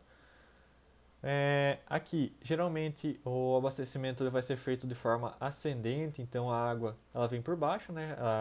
O abastecimento de água geralmente é feito pela rua, pelas calçadas. Então ele vai chegar aqui por baixo e a gente tem que fazer com que ele chegue lá em cima. Então o abastecimento é chamado ascendente. A água ela vai ter que vir subindo aqui até chegar no topo da nossa edificação. Então, geralmente é nesse sentido. E como eu estava comentando com vocês, não necessariamente a pressão de água que vai ser fornecida por essa tubulação de alimentação da concessionária vai ser suficiente para estar fornecendo água até o último andar aqui, por exemplo. Então talvez seja necessária a utilização de uma bomba. Seria uma bomba de recalque, então uma bomba mais ou menos parecida com essa. Claro que existem bombas diferentes que são ligadas diretamente na tubulação ali, então elas conseguem fornecer já de uma maneira mais prática, mas vai ser utilizada então uma bomba de recalque que vai ter um consumo elétrico ali, pode ser relativamente grande ou não. Essas bombas elas não são tão baratas porque elas têm que resistir a todo o golpe de ariete. A gente já vai ver especificamente o que é o golpe de ariete, mas então, de uma maneira geral, o que seria isso? Então, a água subiu até aqui em cima, né? Ela não foi utilizada, entrou e outra pessoa utilizou aqui embaixo. Ficou uma bolsa de ar aqui no meio, porque a pessoa aqui, desculpa, aqui embaixo. Ficou uma bolsa de ar aqui embaixo porque a pessoa consumiu essa água que estava aqui dentro da tubulação. Então essa água que veio até aqui em cima, ela vai voltar. E ela vai voltar, quando ela descer aqui, ela vai dar uma pancada, porque ela está lá em cima, né? Então, quando a gente pensa em energia, a gente tem que estar pensando a formulazinha do ensino médio lá, mgh. Então, a gente está pensando massa, gravidade e altura. Quanto maior a altura, maior a energia essa massa vai ter. Então, essa energia toda vai voltar lá para a bomba. Então, a bomba tem que ser suficiente para resistir essa pancada em toda que a água vai estar dando nela. E isso se repete várias vezes ao longo do dia. Então a bomba tem que ter um material resistente, tem que ser uma bomba adequada ali para estar fazendo todas aceitando todas essas imposições sobre ela. Então, acaba sendo um método. É mais barato porque a gente está economizando, por exemplo, construindo uma caixa d'água, então a gente está economizando também toda a questão da estrutura que vai ser evitada para estar construindo isso. Vai, mas também tem os outros custos agregados, além das outras questões também, por exemplo, que vão estar incomodando, podem estar incomodando a sua utilização diária, que pode ser a irregularidade na vazão e também a variação da pressão ao longo do dia.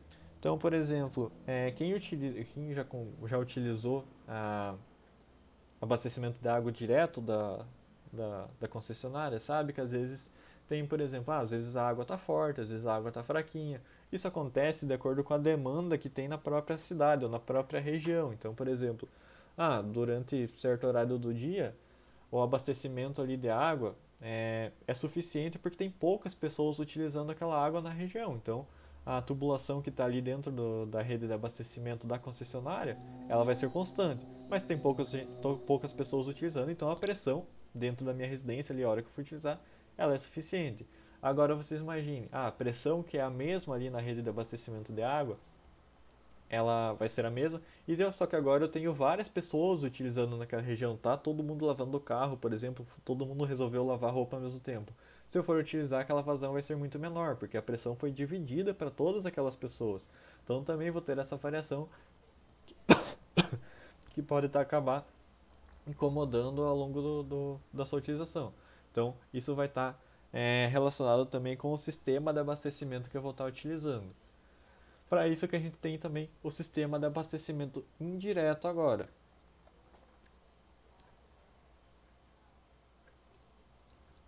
Então, nesse sistema de abastecimento indireto, basicamente o que vai modificar é que a gente tem a utilização de um reservatório. Então, esse reservatório, que seria a caixa d'água propriamente dita, né, ela vai estar evitando então essas irregularidades que podem estar acontecendo devido a essas variações de pressão da rede pública. Então, eu tenho ali o abastecimento de água e eu estou utilizando enquanto ninguém mais está utilizando. A pressão da minha torneira é suficiente? É suficiente. Agora eu estou utilizando enquanto está todo mundo utilizando. A pressão é suficiente? É suficiente também. Por quê? Porque ao longo do dia a caixa d'água aqui ela vai sendo abastecida. Então constantemente ali ela vai tentando manter o nível. Então, por exemplo, tá com a pressão super forte? Beleza, a caixa d'água está enchendo. A pressão tá meio fraca ali, tá todo mundo utilizando ao mesmo tempo agora. Beleza, enquanto for suficiente, a caixa d'água ali for suficiente para manter o nível de água constante, a pressão de fornecimento para dentro do seu apartamento, ali dentro da sua torneira, vai ser suficiente também.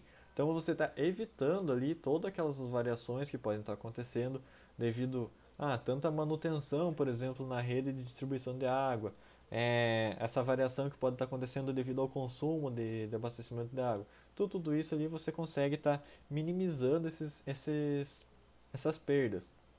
Outra coisa também que é bem importante da gente estar pensando quando a gente está verificando o tipo de alimentação que vai ser utilizado é, por exemplo, a Sanepar ali, a concessionária precisou fazer uma manutenção na rede de abastecimento. O que vai acontecer se a gente tiver uma alimentação direta? Se a gente tiver alimentação direta, você vai simplesmente ficar sem água. Todo mundo do seu condomínio ali vai ficar sem água, vai gerar talvez uma situação desconfortável. Dificilmente acontece isso, mas pode acontecer, por exemplo, ele ficar 1 ou 2 dias sem água. Então vai gerar uma situação bem ruim, bem estressante. Com o reservatório não. Geralmente o reservatório ele é projetado para atender a uma demanda por pelo menos um período de dias ali. Então a gente vai ver bem certinho quais que são esses períodos que vão variar de acordo com o tipo de prédio, o tipo de utilização e tal. Mas pelo menos por um determinado período ele vai estar conseguindo suprir aquela necessidade. Então acaba sendo também interessante por esse aspecto. Outra coisa que a gente pode estar verificando. Então, por exemplo, a gente tem o sistema de bombeamento direto, o sistema sem bombeamento, onde a gente vai estar utilizando a própria pressão da concessionária para estar chegando na caixa d'água. A gente vai verificar se isso é suficiente, se é constante esse abastecimento que a caixa d'água a concessionária vai estar fornecendo para a gente para chegar na caixa d'água. A gente pode estar verificando, por exemplo, eu preciso ali, nem sempre a pressão da concessionária é suficiente. Posso estar utilizando um sistema hidropneumático para estar melhorando essa pressão, né, e fornecendo para toda a tubulação da minha edificação e tudo mais. Ou posso estar utilizando um sistema com bombeamento, onde a gente vai estar utilizando um reservatório intermediário. Como funciona então esse reservatório intermediário? Ele elimina toda essa necessidade de pressão da concessionária. Então, por exemplo, eu sei que a concessionária ali, sei lá, durante 70% do tempo ela tem a pressão necessária, mas é que durante 30% do tempo ela não consegue fazer com que a água chegue até lá em cima. Então eu vou colocar uma bomba diretamente aqui na tubulação da concessionária? Posso pôr, mas não necessariamente. Eu posso estar utilizando um reservatório intermediário, então esse reservatório intermediário que vai estar recebendo a água direto do abastecimento da concessionária, vou estar preenchendo ele, posso estar utilizando ele para outras situações, por exemplo, irrigação de jardim e tudo mais, que já vai ser bem conveniente. Então, a partir disso, eu vou fazer um bombeamento dessa água aqui que está no reservatório intermediário até o meu reservatório superior. Então, com isso, eu vou estar conseguindo eliminar mais ainda aquelas interferências que podem vir da concessionária. Então, esse método aqui, embora a gente pense, vou precisar fazer 2 reservatórios daí para estar conseguindo suprir a alimentação. Mas talvez ainda seja interessante, principalmente quando a gente pensa no conforto da população, então dos moradores no caso, né?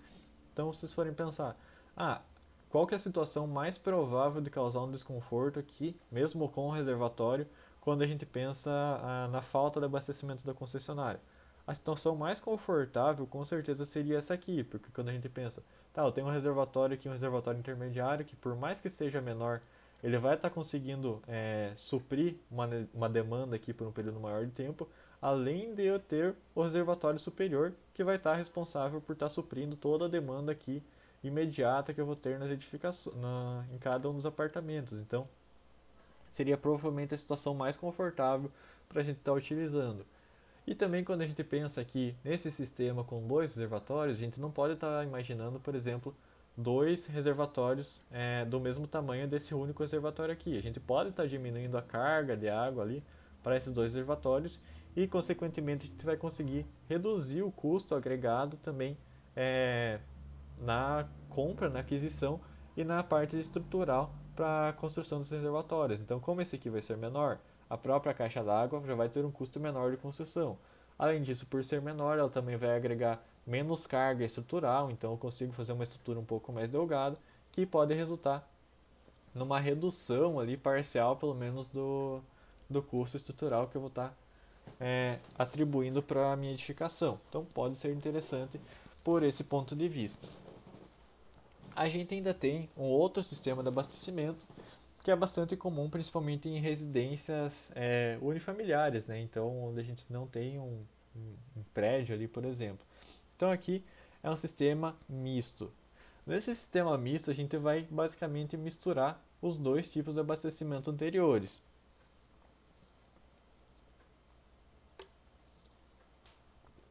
Então, ao fazer isso, por exemplo, a gente pode estar delimitando alguns equipamentos específicos para estar recebendo, para estar utilizando, na verdade, a água que vem diretamente do sistema de abastecimento da concessionária, e o resto dos equipamentos vai estar recebendo então a água do reservatório, da nossa caixa d'água propriamente dita.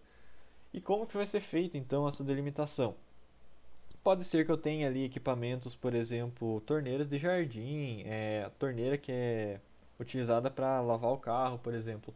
Eu preciso estar utilizando a água da caixa d'água? Não preciso, porque não são serviços essenciais que vão estar sendo realizados com aqueles equipamentos. Então, por exemplo, em uma situação onde eu tenho uma variação de pressão, ou por exemplo, eu tenho uma situação de seca, né? Faltou abastecimento de água ali na região. Eu preciso estar regando o jardim todo dia ali? Não, não preciso. Então você pode ficar sem água ali durante aquele período de tempo. Mas eu não posso estar utilizando a caixa d'água de qualquer jeito para estar fazendo aquilo ali? Você pode, mas talvez acabe sendo mais conveniente, tanto financeiramente quanto na questão de projeto. Como que pode acontecer isso, professor? Eu posso estar utilizando ali, então, Então aqui está vindo o ramal de abastecimento, né? Aqui teria o registro, o hidrômetro para a gente estar controlando a entrada de água. E aqui, por exemplo, eu já estou passando essa tubulação aqui por baixo da terra e por baixo da casa aqui antes de chegar na caixa d'água. Será que seria interessante eu passar por tudo isso aqui, passar para cá, depois voltar aqui, descer tudo, depois chegar, passar de novo por baixo do jardim para chegar na torneira? Talvez não seria tão interessante. Então eu posso aproveitar que essa tubulação já está passando por aqui, colocar um T aqui e fazer o fornecimento dessa torneira. Mesma coisa para as outras torneiras, por exemplo, como eu comentei, a torneira que é utilizada geralmente para lavar o carro, o tanque externo que algumas pessoas têm para lavar produtos ali fora da casa e tudo mais. Então tem que ser pensado nesse ponto também. Se não é essencial, o que eu posso fazer? Se não é essencial, eu posso estar utilizando a tubulação que vem ali da rua e não vai ter problema quando faltar água, quando tiver alguma variação de pressão, por exemplo. Diferente já das utilizações internas. Então aqui quando a gente está pensando, desde da descarga aqui, se faltar água, ficar sem descarga no banheiro, não vai ser legal. Então talvez a alimentação direta não seria interessante, mas aqui como eu tenho a caixa d'água, eu ainda vou conseguir utilizar por um período de tempo. Mesma coisa chuveiro, mesma coisa aqui a alimentação de água nas pias da cozinha. Então esse fornecimento sendo mantido aqui por pelo menos 1 ou 2 dias ali, acaba sendo bem interessante para a gente conseguir dar continuidade para a utilização da casa. Então a gente não precisa parar ali, por exemplo, de cozinhar, parar de tomar banho quando falta água. A gente consegue estar utilizando. Então o sistema misto, na verdade, acaba sendo bem interessante, principalmente se eu tiver paciência para fazer uma otimização do meu sistema. Então essa otimização que vai acontecer, por exemplo, pensando nas torneiras de jardim e tudo mais. Então tem que estar, é bem legal para a gente estar pensando, otimizando o nosso sistema, tentando economizar o máximo possível ali nosso gasto com equipamentos sanitários, hidrossanitários. Então vamos lá, entrando agora um pouquinho na questão dos materiais que podem ser utilizados para a realização dos nossos projetos. Então, quando a gente faz um projeto de sanitário, vocês vão ver que a gente já tem que estar distribuindo quais que vão ser os materiais, quais que vão ser as peças que vão estar sendo utilizadas, como que vão estar sendo utilizadas, exatamente para evitar a compra de materiais inadequados e o gasto excessivo também. Alguém me confirma se estão me ouvindo? Apareceu uma mensagem aqui para mim. Deu uma pequena falha, mas já voltou. Voltou? Beleza, então. Então, beleza. Então, a gente vai ter que descrever quais que vão ser os materiais que vão estar sendo utilizados. Então, por exemplo, quais tipos de T, quantos T's que a gente vai estar utilizando. É rosqueável, não é rosqueável, é soldável. Então, tudo isso a gente vai estar verificando da melhor maneira possível para estar evitando gastos desnecessários, por exemplo. Então, compra mais de peças, como eu comentei com vocês, essas peças elas podem ser relativamente caras, então chegar ali 14, 15 reais.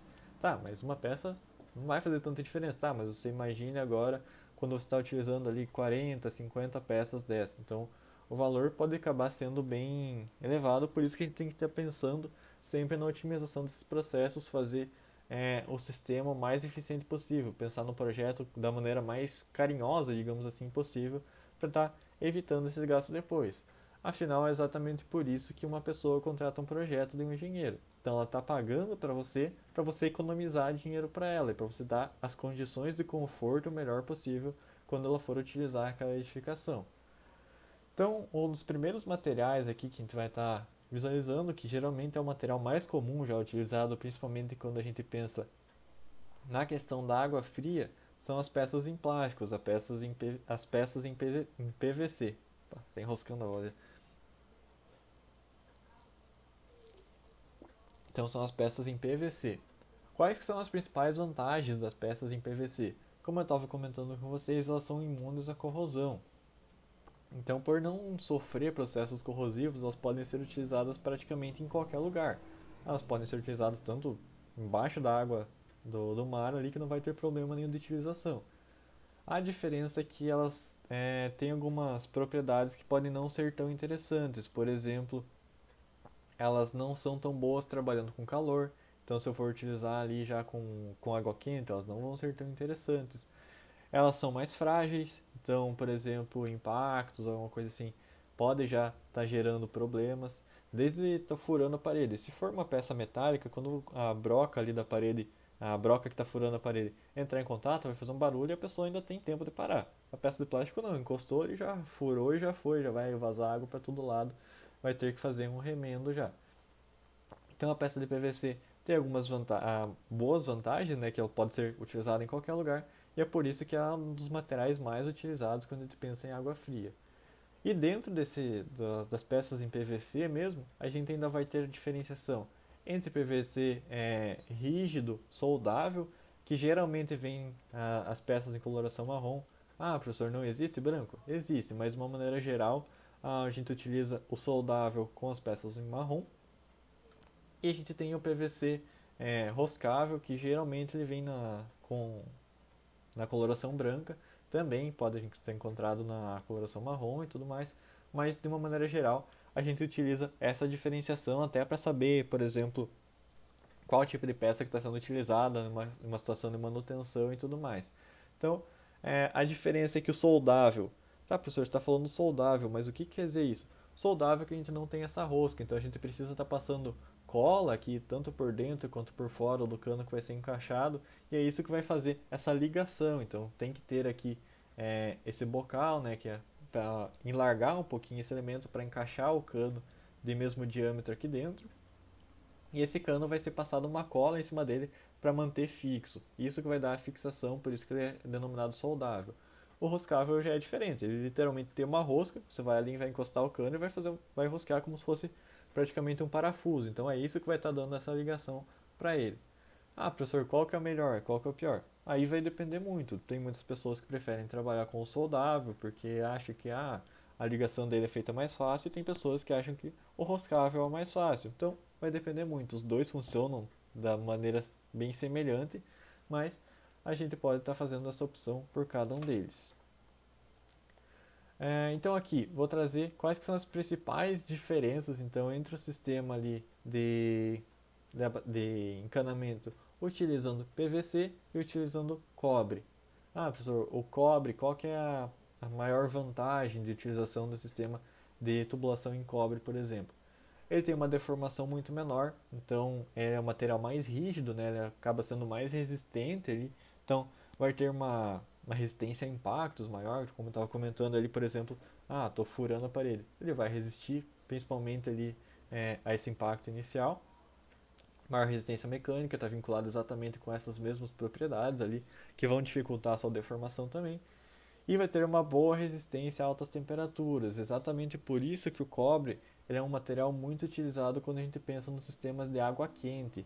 Porque a água quente, quando a gente for colocar, por exemplo, em uma caldeira ali que está fornecendo água quente para a gente, se colocar uma peça de PVC, o PVC vai ficar molinho ali, vai acabar deformando, vai furar, vai quebrar, alguma coisa nesse sentido. O cobre não, o cobre ele tem para amolecer o cobre é uma temperatura muito elevada, muito mais do que a água consegue atingir. A água vai chegar só até 100 graus Celsius, né? Então não vai conseguir atingir uma temperatura maior que isso. O cobre vai funcionar perfeitamente nessa situação. A desvantagem dele é que ele tem uma maior transmissão de ruídos, então metal, né? Metal geralmente faz mais barulho, é só bater com a unha no metal e bater no plástico, o metal geralmente vai fazer mais barulho. Tem maior perda de pressão, porque a gente tem uma questão de atrito ali que a gente vai ver mais para frente, que vai acabar influenciando mais nessa situação, e tem uma baixa resistência à corrosão.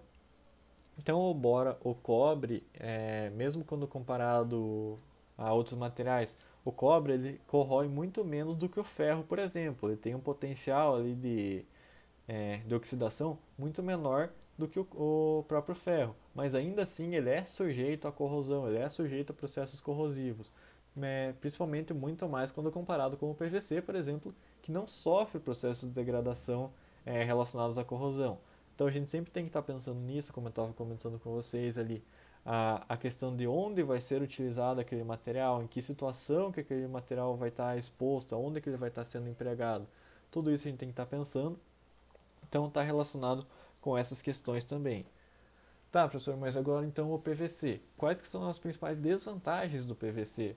baixa resistência ao calor, que eu estava comentando ali, a degradação por exposição ao sol. Então, como ele é um polímero, um material polimérico, né, o próprio plástico do PVC, todos os polímeros, de uma maneira geral, eles sofrem degradação aos raios ultravioleta. Então, se, por exemplo, eu tenho uma tubulação ali que vai ficar exposta ao sol, se eu for utilizar o PVC, de uma hora ou outra ele vai acabar, ele vai primeiro amarelar e uma hora ou outra ele vai acabar formando aquele craquelado na superfície.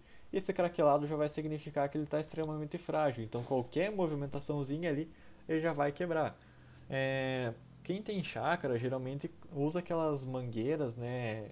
Aquelas mangueiras marrons ou preta que são também um tipo de plástico. Não são necessariamente PVC, mas são plástico. E sabe que depois de um período, principalmente quando ela fica exposta ao sol ali, ela quebra inteirinha. Então você consegue basicamente esfarelar aquelas mangueiras com a mão.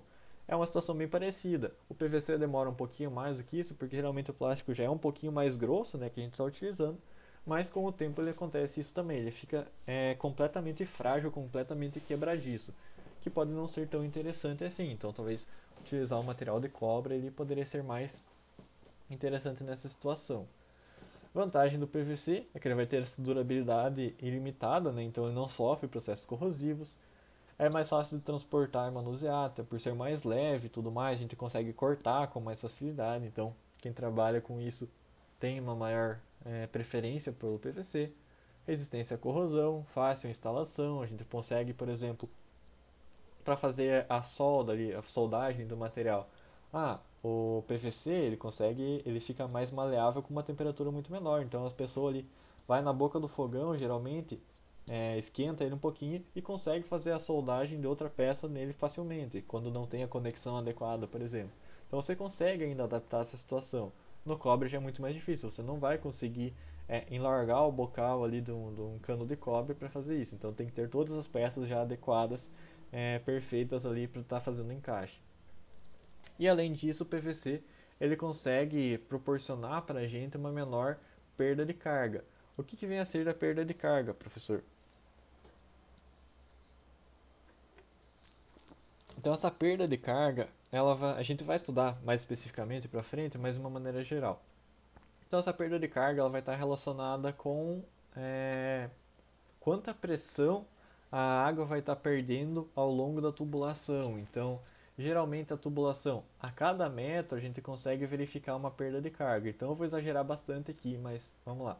Então aqui eu tenho 10 MPa de pressão.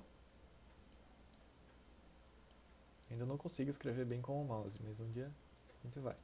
Beleza, tenho 10 MPa de pressão aqui na entrada dessa tubulação. Aqui é a entrada, é o ramal da alimentação.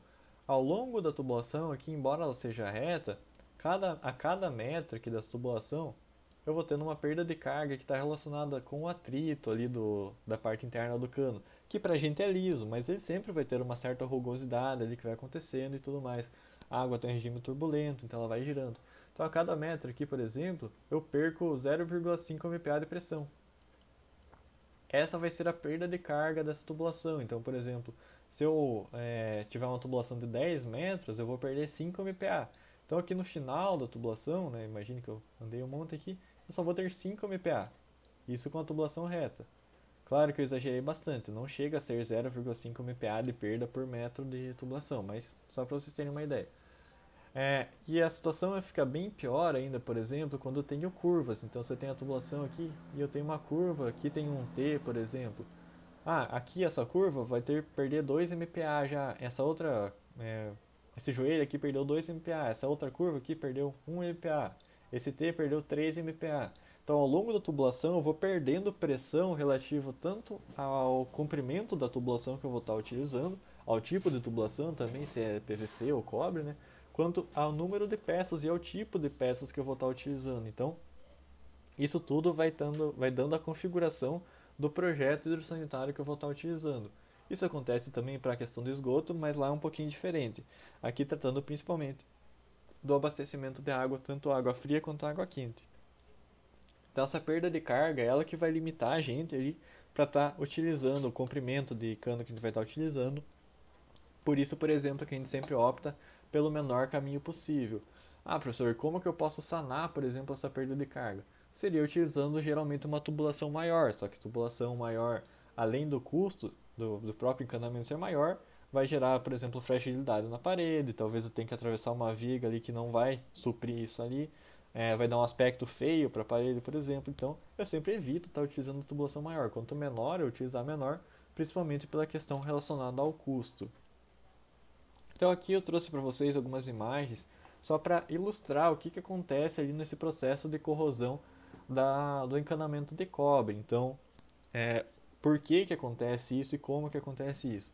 Então o cobre, ele é um material, como eu estava falando para vocês, que ele já tem um baixo potencial de corrosão quando relacionado, por exemplo, com o ferro, com qualquer outro material que não é nobre. Então, por exemplo, que não é platina, que não é ouro, que não é prata. Então o cobre ele é relativamente resistente à corrosão. Mas quando eu tenho condições específicas, então, por exemplo, a presença de muita água e oxigênio, que é basicamente a situação onde o cobre vai estar sendo utilizado, e alguma outra formação de uma diferença do potencial eletroquímico. Como que vai acontecer essa diferença de potencial eletroquímico? Quando eu coloco um metal em contato com outro metal, isso quer dizer que, por exemplo, o cobre que tem, sei lá, um potencial de corrosão de menos 0,75, quando em contato com o ferro que tem um potencial de corrosão, por exemplo, de menos 0,35. Como eles têm essa diferença de potencial de corrosão um entre o outro, eles vão estar formando uma leve pilha entre eles. Uma pilha nada mais é do que um polo que é mais positivo, não necessariamente ele precisa ser 1 volt, mais 1 volt, mas ele pode ser mais positivo do que o outro polo. É exatamente isso que acontece. Então, no caso aqui, o ferro seria mais positivo do que o cobre, embora os dois sejam negativos. Essa diferença já é suficiente para que um material comece a transmitir elétrons para o outro material. Então, ali devagarzinho, vai começando essa transferência de elétrons, vai começando essa transferência de elétrons. Isso basicamente é uma bola de neve. Então, vocês vão imaginar, tá, esse material aqui que é mais negativo, ele vai estar recebendo elétrons, ele vai estar emitindo elétrons ali, esses elétrons vão se acumulando em outro lugar, e essa diferença de potencial ela vai acabar se acentuando, então o material vai começar a transmitir elétrons desenfreadamente, esses elétrons ali vão dar início a esse processo de corrosão, então vai gerar uma corrente elétrica propriamente dita nesse material, e é essa corrente elétrica que vai causar essa transformação, então o ferro ali vai começar a oxidar. Por exemplo, se eu utilizar, como supor que essa joelho aqui fosse de ferro, então esse ferro vai começar a oxidar. O ferro ali no seu estado natural, ele é ferro propriamente dito. Ele vai oxidar, vai passar por um processo de oxidação, vai formar Fe2O3, vai formar Fe3O4, então vai iniciar todo esse processo de oxidação do ferro propriamente dito, formar essa casca. Mesma coisa pode acontecer com o cobre, por exemplo. Se eu utilizar outro material ali que seja mais positivo que ele vai começar ao seu processo de oxidação. Então, agora vamos eliminar o ferro ali, por exemplo, colocar outro material que seja menos negativo que ele. Ele vai começar a oxidar, vai começar a formar o seu produto de oxidação, que é esse material verde. Geralmente a oxidação do ferro ele tem esse aspecto esverdeado, que é bem característico e tem um odor bem forte também. Então também vai atribuir essas características ao processo de corrosão metálica. Essas cascas que vão formando aqui dentro nada mais é do que óxido de cobre. Por que forma essas cascas então, professor? Porque o cobre, no seu estado natural, ele tem um certo volume. Estado natural, não necessariamente, né? Mas o estado que ele está ali no cano. Então, ele tem um certo volume. Agora, quando ele está reagindo, ele está formando esses produtos de oxidação, que é o óxido de cobre, esses óxidos de cobre eles têm um volume maior.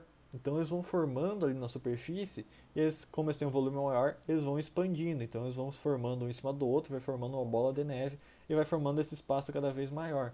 Por isso que de uma superfície relativamente pequena de cobre aqui, vai formando essas cascas que são bem grandes, porque o produto óxido de cobre ele tem um volume muito maior do que o cobre inicialmente tinha. Então esse processo vai gerando uma reação em cadeia e vai tampando a tubulação aqui. Além de que vai estar todo aquele gosto de enferrujado para a água e tudo mais, né? Então a gente sempre tem que estar pensando nisso.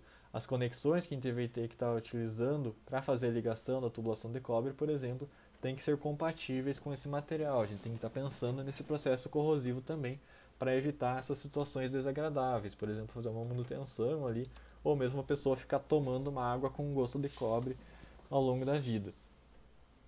A gente também tem peças de aço galvanizado, que geralmente são utilizadas em situações que a gente precisa de mais robustez, a gente precisa que a tubulação aguente uma pressão maior.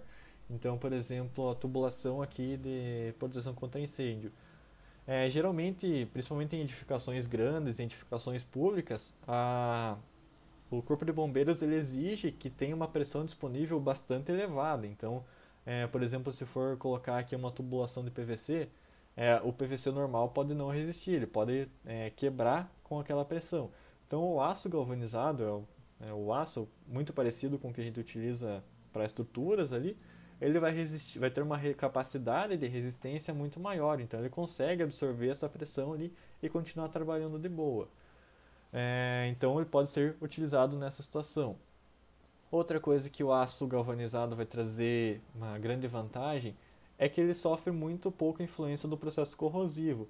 O aço por si só, ele corrói bastante rápido, mas quando ele passa por esse processo de galvanização, então a gente passa esse processo de galvanização, basicamente a gente está colocando um outro metal, uma camadinha bem fina de metal na superfície do aço que tem uma capacidade de corrosão muito menor. Então ele vai estar protegendo o aço ali que está no interior dele. Então ele vai ter uma capacidade muito grande de resistência à corrosão também.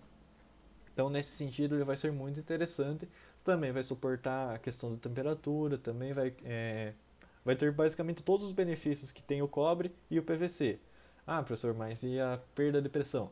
Realmente, a perda de pressão para a utilização do aço galvanizado, ela é muito parecida com a do cobre, então nesse ponto não tem muita vantagem, mas a gente tem todos esses aspectos positivos ali relacionados à questão de durabilidade, à questão de resistência à pressão e tudo mais. Tá, mas por que a gente não utiliza então só aço galvanizado como tubulação? Porque ele é caro, então se você for fazer uma tubulação inteira só de aço galvanizado, você vai estar agregando muito valor para aquela construção, então acaba se tornando um pouco inviável. Por isso que a gente faz utilizações mais pontuais desse material para estar conseguindo trabalhar da maneira mais eficiente. A gente sempre tem que estar buscando a maior eficiência possível para essa utilização. Outro ponto também que seria positivo para a utilização do aço galvanizado, por exemplo, seria naquelas situações onde a gente tem materiais expostos. Então, por exemplo, uma torneira de jardim. Se eu for utilizar o PVC, ele vai acabar sofrendo influência dos raios ultravioleta. O cobre, a mesma coisa, ele pode acabar oxidando ali, principalmente em contato com a água e tudo mais. Então, talvez não seja tão interessante. O aço galvanizado não, a gente coloca ali uma tubulação pontual, né, de aço galvanizado para não agregar tanto valor na obra, então só um pedacinho ele vai estar utilizando, e eu posso colocar uma tubulação de aço galvanizado na torneira de jardim, que vai ficar basicamente eternamente perfeito para sua utilização. Então pode ser interessante nesse sentido também. Componentes controladores de fluxo. Aqui a gente vai entrar já numa nomenclatura um pouco mais específica, então quem não tem muito contato ainda com sistemas sanitários pode começar a aprender já essa nomenclatura. É bem simplesinha, mas a gente pode já acabar confundindo. Então a gente tem a torneira, né, que é o que todo mundo conhece, pode ter vários modelos, vários tipos de torneira que a gente vai estar utilizando. A gente tem o misturador. Então o misturador ele é basicamente uma torneira, só que ele tem dois registros. Registros são essas pecinhas aqui que servem para abrir ou fechar a água que a gente vai estar utilizando. Por que ele tem dois registros? Porque geralmente em um desses registros vem a água quente e no outro desses registros vem a água fria, que vão ter fornecimentos independentes, mas elas se concentram ali, chegam no mesmo lugar. Então a partir disso a gente consegue regular. Abre mais água quente do que água fria, vai ficar água mais quente. Vou controlar, quero uma água mais morna. Abre um pouquinho mais o controlador de água fria. Então a gente consegue, a partir desse misturador, estar fazendo o controle de temperatura. Hoje em dia já existem controles de temperatura digitais, então você vai ali, regula a temperatura que você quer e o misturador já atua automaticamente. Mas de uma forma geral, também vai estar recebendo aqui a água fria e a água quente no mesmo local.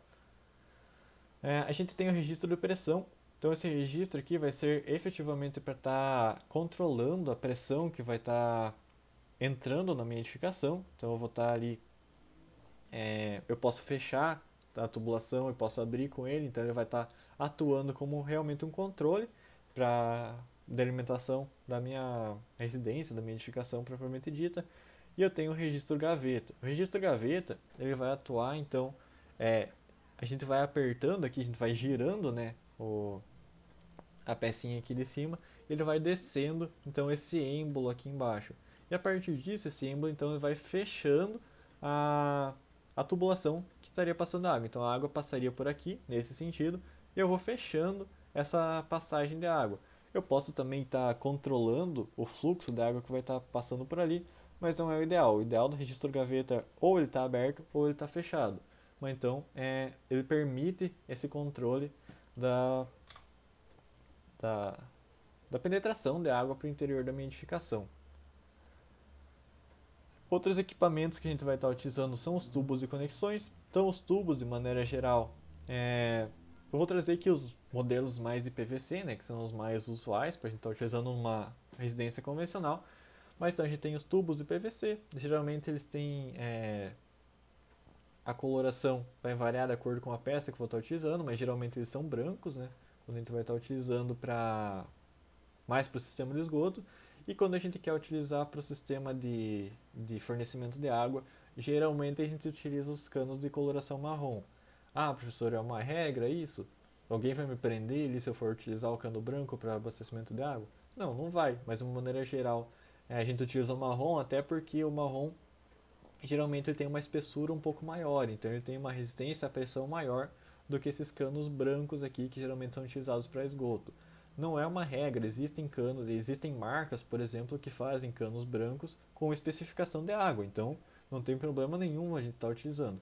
Mas, se você está na dúvida, quero usar para fornecimento de água, compra os marronzinhos ali que vai dar certo. Então a gente tem aqui os equipamentos, né, os materiais de tubulação que a gente vai estar utilizando, as conexões. A gente tem o primeiro deles que é a luva.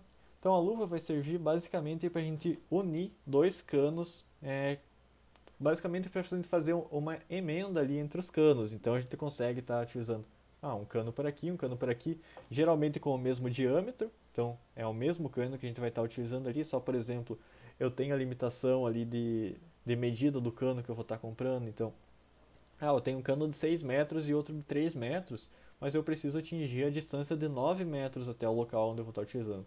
Então você vai ter que fazer uma ligação entre esses canos. Para isso que você vai estar utilizando uma luva, por exemplo. A cruzeta. A cruzeta ela tem 4 saídas, né? Então geralmente eu vou estar recebendo a água por um local aqui e vou poder distribuir tanto para nessa direção quanto nessa direção e vou poder continuar o fluxo aqui por cima. Então eu estou conseguindo fazer uma distribuição geral da água aqui. Professor, isso aqui é bem legal, né? Sim, só que quando você vai ver a perda de pressão que isso aqui causa, ela é muito grande. Por quê? Porque eu estou perdendo pressão para cá, eu estou perdendo pressão para cá, além da própria perda de pressão da peça. Só por estar passando em uma peça aqui, a água já tem uma perda de pressão relativamente grande. Então, eu tenho que estar pensando nisso também. Eu tenho que evitar ao máximo utilizar esse tipo de equipamento. E eu tenho também os T's. Os T's eles são parecidos com a cruzeta, só que geralmente eu tenho só 2 saídas de água. Então eu posso estar ou chegando por aqui e saindo aqui e aqui, ou em uma situação que não é a ideal, na verdade, mas a gente sabe que acontece, às vezes a pessoa faz a alimentação chegando aqui, saindo aqui e aqui. Por que não é o ideal, professor? Porque a curvatura ali que eu vou ter no cano não é feita para isso. Então eu tenho que usar outro tipo de T que seria mais próximo desse T branquinho aqui em cima. Então, por exemplo, eu estou chegando com a água de baixo para cima aqui, eu preciso que ela vá para a direita e para cima. Esse cano, esse T aqui é o ideal, porque a curvatura interna dele vai possibilitar isso. Então, eu consigo estar trabalhando dessa maneira, diminuindo um pouquinho aquela perda de carga que é tão crucial quando a gente está trabalhando com tubulações hidrossanitárias. E eu tenho ainda as partes de ligação que não são que não necessariamente são de ramificação. Então eu tenho aqui os joelhos, que são pecinhas geralmente menores, então eu tenho comprimento menor delas, são somente uma curvinha de cano mesmo. Então, uma dobra de cano, na verdade. Então, seria a mesma coisa que eu pegar e dobrar o cano. Mas por que eu não posso só dobrar o cano, então? Porque quando você pensa, o cano é um material rígido. Vamos supor que ele não quebrasse quando você dobra. Se você dobrar, a parte interna ali da curvatura vai estar sendo basicamente 50% suprimida. O material vai estar adentrando ali naquela curvatura e não vai permitir a passagem. Por isso que a gente precisa de joelhos nessas situações específicas. Então eu tenho o joelho 90 graus quando eu preciso aqui fazer um L propriamente dito com a minha tubulação. E eu tenho os joelhos de 45, que são mais recomendados porque eu não tenho todo esse impacto de perda de carga aqui. Então vocês imaginem, a água está chegando aqui, está batendo nessa parede do joelho 90 graus e daí que ela vai vir para cá. Então eu tenho uma perda de carga bem grande aqui por causa desse impacto. O joelho 45 não, a curvatura é bem mais suave, então não bate diretamente aqui, vai bater de ladinho e vai vir para cá. Então talvez ali, dependendo da situação, eu conseguir optar por utilizar dois joelhos de 45 para fazer a curva, seja mais interessante. Tá, professor, mas eu não tenho outra opção do que usar dois joelhos de 45? Eu tenho, geralmente eu posso usar uma curva de 90 graus. Porque essa curva de 90 graus ela vai ter um raio aqui muito maior, então não vou ter esse impacto direto aqui da água igual eu tenho no joelho. Ela vem aqui progressivamente e vai fazendo essa curva. Assim como eu tenho a de 45 graus também. Também tenho a curva de 45 graus para estar fazendo isso. Tá, professor, mas por que eu não uso só curvas então? Porque eu tenho a limitação de espaço, né? Então nem sempre eu consigo ter o espaço suficiente para estar inserindo uma curva dentro da tubulação. Talvez a parede seja a limitação ali, alguma coisa nesse sentido. Então eu vou ter essa limitação, posso ser obrigado a usar um joelho. Tá, professor, mas se eu tenho espaço disponível e eu posso optar por um joelho e uma curva, vai o de curva. Se você ter uma perda de carga muito menor, vai ser muito mais eficiente o sistema que você está utilizando. Tem a junção 45 também. Aqui, diferente do outro sistema, onde a água entrava por aqui, né, ia sair por esses dois lados, a junção ela é diferente. Por que ela é diferente? Porque eu estou juntando dois fluxos de água. Então eu estou juntando o fluxo de água que está vindo por aqui e o fluxo de água que está vindo por aqui, e ele vai sair aqui por baixo. Então, geralmente em situações onde a gente precisa fazer algum retorno de água, alguma coisa nesse sentido, a gente pode estar utilizando essas junções 45 graus. Existe junção 90 graus? Até existe, mas eu acho que nunca foi utilizado na história. Nem é Se você for tentar comprar, dificilmente você vai encontrar uma junção 90 graus. O cara vai te vender um T e se der certo, beleza. O que mais que a gente tem? Curvas de transposição. Então são basicamente aqui, por exemplo, eu tenho uma outra peça, pode ser uma peça hidráulica, uma peça hidrossanitária, pode ser uma peça, um elemento elétrico, um elemento estrutural, que está passando aqui por baixo e eu não tenho outro caminho para fazer com a minha tubulação hidrossanitária. Então eu posso estar utilizando essas curvas aqui que vão fazer essa transposição de água.